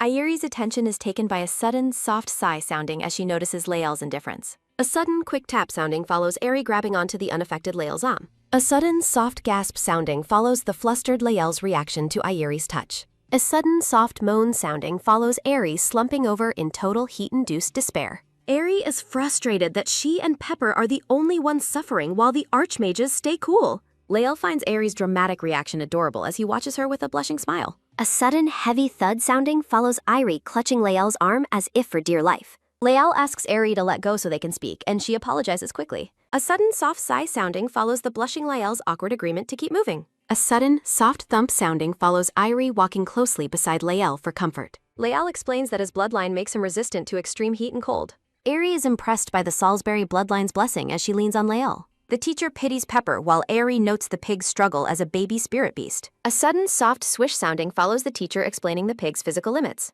The teacher explains that spirit beasts grow by reaching their limits in harsh conditions. Pepper reacts with a sudden, joyful squeal sounding after the teacher promises he will go. A sudden, soft grumble sounding follows Eri's jealousy over the pig's destined easy life. A sudden, heavy thud sounding follows Lubin stopping at the edge of a massive cliff. Lubin points toward the destination, signaling that they have arrived at the obstacle. The group stares in collective confusion at the impassable mountain before them. A sudden, soft gasp sounding follows Eri's disbelief at the sheer height of the cliff. A sudden, quick rustle sounding follows Eri noticing Lubin preparing to move. Lubin offers to carry Eri up the cliff, much to her flustered protest. Lal also offers to carry Eri, causing her to feel completely overwhelmed by the attention. A sudden, loud laugh sounding follows Lubin finding the situation incredibly amusing. Lubin admits he was joking about climbing and teases Eri for being a little brat. A sudden, soft groan sounding follows Eri's annoyance at Lubin's mischievous sense of humor. A sudden, soft wish sounding follows Lubin revealing a magnificent glowing white staff. A sudden, low rumble sounding follows Lubin raising his staff to command the earth. A sudden, loud crack sounding follows the ground splitting beneath Lubin's boot. Lubin stands on a rising earth platform and warns the others he'll leave them behind. Eri is awestruck by the Archmage's power to lift whole layers of earth like elevators. A sudden soft tap sounding follows Eri stepping onto the rising magical color. The group stands on the rising earth platform as it ascends steadily toward the top of the canyon. Lubin activates an intricate green magical seal to further propel the platform upward. The massive pillar of earth shoots high into the air, carrying the travelers toward their destination. Eri falls to her knees in dizziness, overwhelmed by the sudden and intense speed of the ascent. The platform continues its rapid climb, leaving a trail of motion as it pierces through the air. Airi's soul seems to leave her body as she screams about the experience, feeling like a literal rocket launch. A close-up reveals Airi's wide-eyed terror as the force of the climb pushes her to her physical limits. The platform finally reaches the summit, and Lubin calmly informs a nauseated Eri that they have arrived. Liel steps forward to check on Airi while she remains slumped on the ground, struggling to recover. Airi rubs her eyes in disbelief as she begins to take in the strange, glowing environment surrounding them. Airi's jaw drops as she witnesses a massive, swirling wall of red and orange energy blocking their path. Lubin stands before the chaotic vortex of magical energy, his expression unreadable as the group looks on. Airi questions if Lubin's driving was responsible for landing them in such a bizarre and unsettling location. Airi covers her mouth in shock, realizing that they haven't reached a cliff but something far more dangerous. Airi notes that the interior of the rift feels disturbingly like being trapped inside a monster's stomach. The atmosphere becomes heavy with swirling purple and pink energies that obscure the horizon. A close-up of the organic pulsating red energy within the rift highlights the volatile nature of the area. A sudden, quick tap sounding follows Lubin stepping firmly onto the rocky ground to lead the way. Lubin points toward the edge of the cliff and instructs the group to follow him to see the rift. Eri walks cautiously beside Lael, her face full of worry as they approach the glowing abyss. Eri is startled by the sudden appearance of complex pink and gold magical circles around her. Lael explains he is casting protective magic on Airi to nullify potential attacks and ensure her safety. Eri urges Lael to save his strength, but he insists that there is no longer a reason to hold back his mana. Eri gazes at Lael with a gentle, appreciative smile, touched by his unwavering dedication to her protection. A sudden, quick tap sounding follows the two of them tightly clasping hands in a show of mutual support. Eri asks Lael not to let go, and he responds with a promise that he couldn't leave her even if he tried. The group advances toward the edge of the plateau, silhouetted against the vibrant, shimmering void of the rift. Kaylee expresses his deep revulsion at the sight of the chaotic energy squirming within the depths of the rift. Eri and Lael stand in silence at the edge, staring down into the pulsing purple abyss with awe and fear. Lubin notes that the rift appears surprisingly stable today, despite its intimidating appearance. Lubin explains that once the rift reaches saturation, it eventually explodes as trapped beasts try to escape. The group gathers at the precipice, looking down into the vast and terrifying expanse of the magical rift. Lubin answers Eri's question, clarifying that the interior of the rift is rarely visible except during a major invasion. Airi admits she is disappointed by the calm, as she had prepared herself for a life-or-death confrontation. The teacher announces her plan to plant a tree and reaches into a small bag to retrieve some glowing seeds. Eri watches in total confusion as she wonders what the elder is planning to do with a handful of seeds. The teacher tosses the shimmering seeds over the edge of the cliff, letting them fall toward the rift's center. A close-up captures the teacher's intense focus as the glowing seeds drift down into the purple void. The seeds descend into the darkness, reacting with the magical atmosphere as they near the squirming energy. Eri expresses her concern that growing a tree directly in the rift might prevent it from ever closing properly. The purple energy within the rift begins to crack and surge violently in response to the teacher's seeds. A sudden, quick tap sounding follows Lael pulling Airi close and warning her to stay alert. Dozens of shadowy, bird-like monsters begin to emerge from the cracking energy of the unstable rift. The group is frozen in shock as a swarm of monstrous entities begins to pour out of the void. Amidst the chaos, a small plant suddenly sprouts and begins to grow rapidly within the heart of the rift. The teacher warns that the ground will shake as the plant grows, while Lubent asks about her true intentions. The teacher stands defiantly before the massive growing vines, promising to reveal the truth of what lies beyond. Lubent looks on in surprise while the teacher appears increasingly exhausted, her body surrounded by thick greenery. Eri begs the teacher to stop, fearing that the elder is sacrificing too much of her life force for this magic. A final close-up reveals the teacher's face has become severely shriveled and ancient as she pushes her power to the limit. The teacher insists her devotion to the group surpasses even divine concern. Eri frantically warns that the teacher's current actions are creating extreme danger. A sudden soft chuckle sounding follows the teacher's claim of acting for their sake. The teacher maintains she has no desire to harm them, only a duty. A sudden, soft rustle sounding follows the teacher commanding the group to observe. The group watches as a swarm of monstrous, winged entities fills the rift. Violent slashes of purple energy tear through the chaotic atmosphere of the abyss. A sudden, sharp screech sounding follows a multi-eyed monster bearing its fangs. Ayuri is frozen in terror as a monster's shadow looms directly over her. Eri realizes with a jolt of horror that her eyes have met the monsters. A sudden, loud scream sounding follows Airi's absolute conviction that she is about to die. Airi shuts her eyes tightly as the massive beast lunges toward her. A sudden, heavy thud sounding follows the monster being repelled by a hexagonal barrier. Lael holds Eri close, explaining that the rift's barrier prevents the beasts from crossing. A sudden quick tap sounding follows Airi's urgent plea to stop the collapsed teacher. The teacher weakly addresses Airi as she lies exhausted on the rocky ground. The teacher points toward the massive, thorny tree growing deep within the rift. Eri stares at the tree in silent confusion, struggling to understand its significance. The teacher explains her plan to touch the tree and grant it brief consciousness. Eri asks about the tree's identity as the teacher prepares her final revelation. A sudden, soft whoosh sounding follows the teacher revealing the tree is her mother. A sudden, bright flash sounding follows the ancient tree erupting in brilliant blue light. The intense magical glow within the tree pulses before slowly fading back into darkness. The teacher laments the broken connection, questioning if she has reached her limits. A sudden, soft swish sounding follows the last remnants of magic fading from the air. A sudden, heavy thud sounding follows Lubin rushing desperately toward his fallen master. Lubin demands an explanation for the teacher's reckless use of her failing life force. The teacher offers a faint, peaceful smile as she prepares to tell one last story. The teacher reveals she was originally born as the fruit of that ancient tree. The teacher asks the group if they understand the true origin of humanity. An ornate emblem illustrates the legend of God molding humans into spiritual seeds. The legend describes how God planted those seeds and brought humanity to life. Ayuri is struck by a sudden realization as she recognizes the details of the myth. Irie notes with growing shock that this is a story she already knows. The scene shifts abruptly to the modern landscape of Seoul in the year 2020X. A modern multi-story house stands silently under a clear and bright sky. A person's hands hold an old decorative book titled Sisselmersha with floral designs. A modern woman sits on a sofa, noting that her client is running late. Stained glass art describes a god planting a tree using the borrowed power of the moon. The myth continues, describing the birth of a beautiful flower from the moon tree. A close-up highlights the title of the book, Sisselmersha, held in the woman's hands. A sudden, soft groan sounding follows both women sharing a moment of shared frustration. A split view highlights the perfect resemblance between Eri and the woman from Seoul. Eri confirms her internal knowledge of the myth as the teacher continues speaking. The teacher explains that she has no direct descendants despite her ancient origins. The teacher notes that her siblings' blood survives in various noble and magical lineages. The mother tree continues to wither and die within the hostile environment of the rift. A sudden, soft creak sounding follows the teacher beginning to explain Irie's unique connection. An illustration depicts a spirit's resolve to inhabit a human shell and enter the world. The spirit vows to descend from above and walk upon the ground personally. A decorative frame proclaims she will be the very first. A sunlit path symbolizes her escape from a divine embrace. Eri breaks into a cold sweat as she realizes the truth. Legends tell of a beautiful flower born from a divine betrayal. The radiant pink flower is identified as the legendary Sisselresh. Lubent holds his shriveled master as she addresses a stunned Eri. Swirling petals accompany her chilling question about her true identity. Chilling laughter echoes across the plateau as the truth unfolds.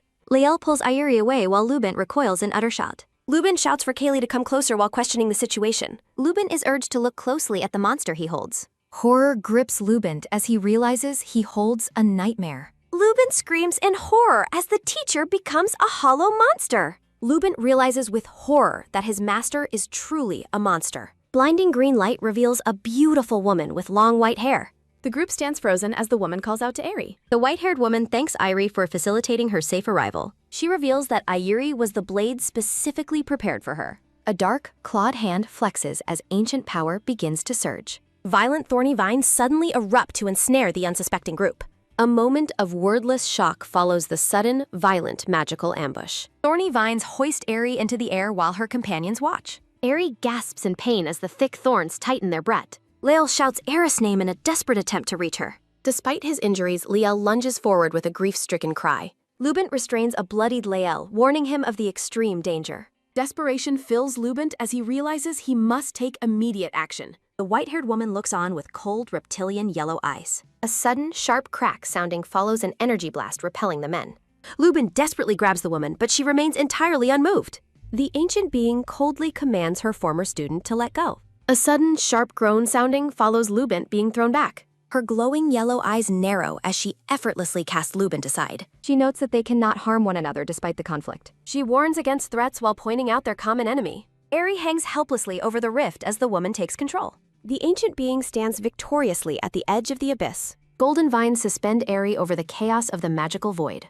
Eris' tears fall as the woman demands that she look ahead. The woman identifies the swarming monsters as Eri's primary enemy. Countless winged beasts circle within the glowing red and purple rift. The woman commands Ayuri to begin killing on her behalf. The scale of the invasion becomes clear as monsters fill the sky. The group is told that this horrific ordeal is ultimately helping. Lael lets out a final, agonizing scream as Eri is dropped. Eri is cast into the void, tangled in the remaining vines. The light of the rift swallows Ayuri as she falls deeper. Tears stream from Eri's eyes as she faces her certain end. Narrative text describes the final, heart-wrenching sight before she falls. Lael lunges into the abyss after her, reaching out with desperation. Narration describes hands being desperately outstretched during the heart-wrenching separation. Lubent uses magical energy to hold Lael back while the sky becomes distorted in red. Chaotic magical energy swirls through the dark atmosphere as the scene transitions. A sudden, quick tap sounding follows a foot stepping firmly onto the rocky ground. A sudden heavy thud sounding echoes through the vast and empty darkness. A sudden loud squeal sounding follows a small pink piglet tumbling through the air. A final message expresses gratitude to the readers at the end of the first season.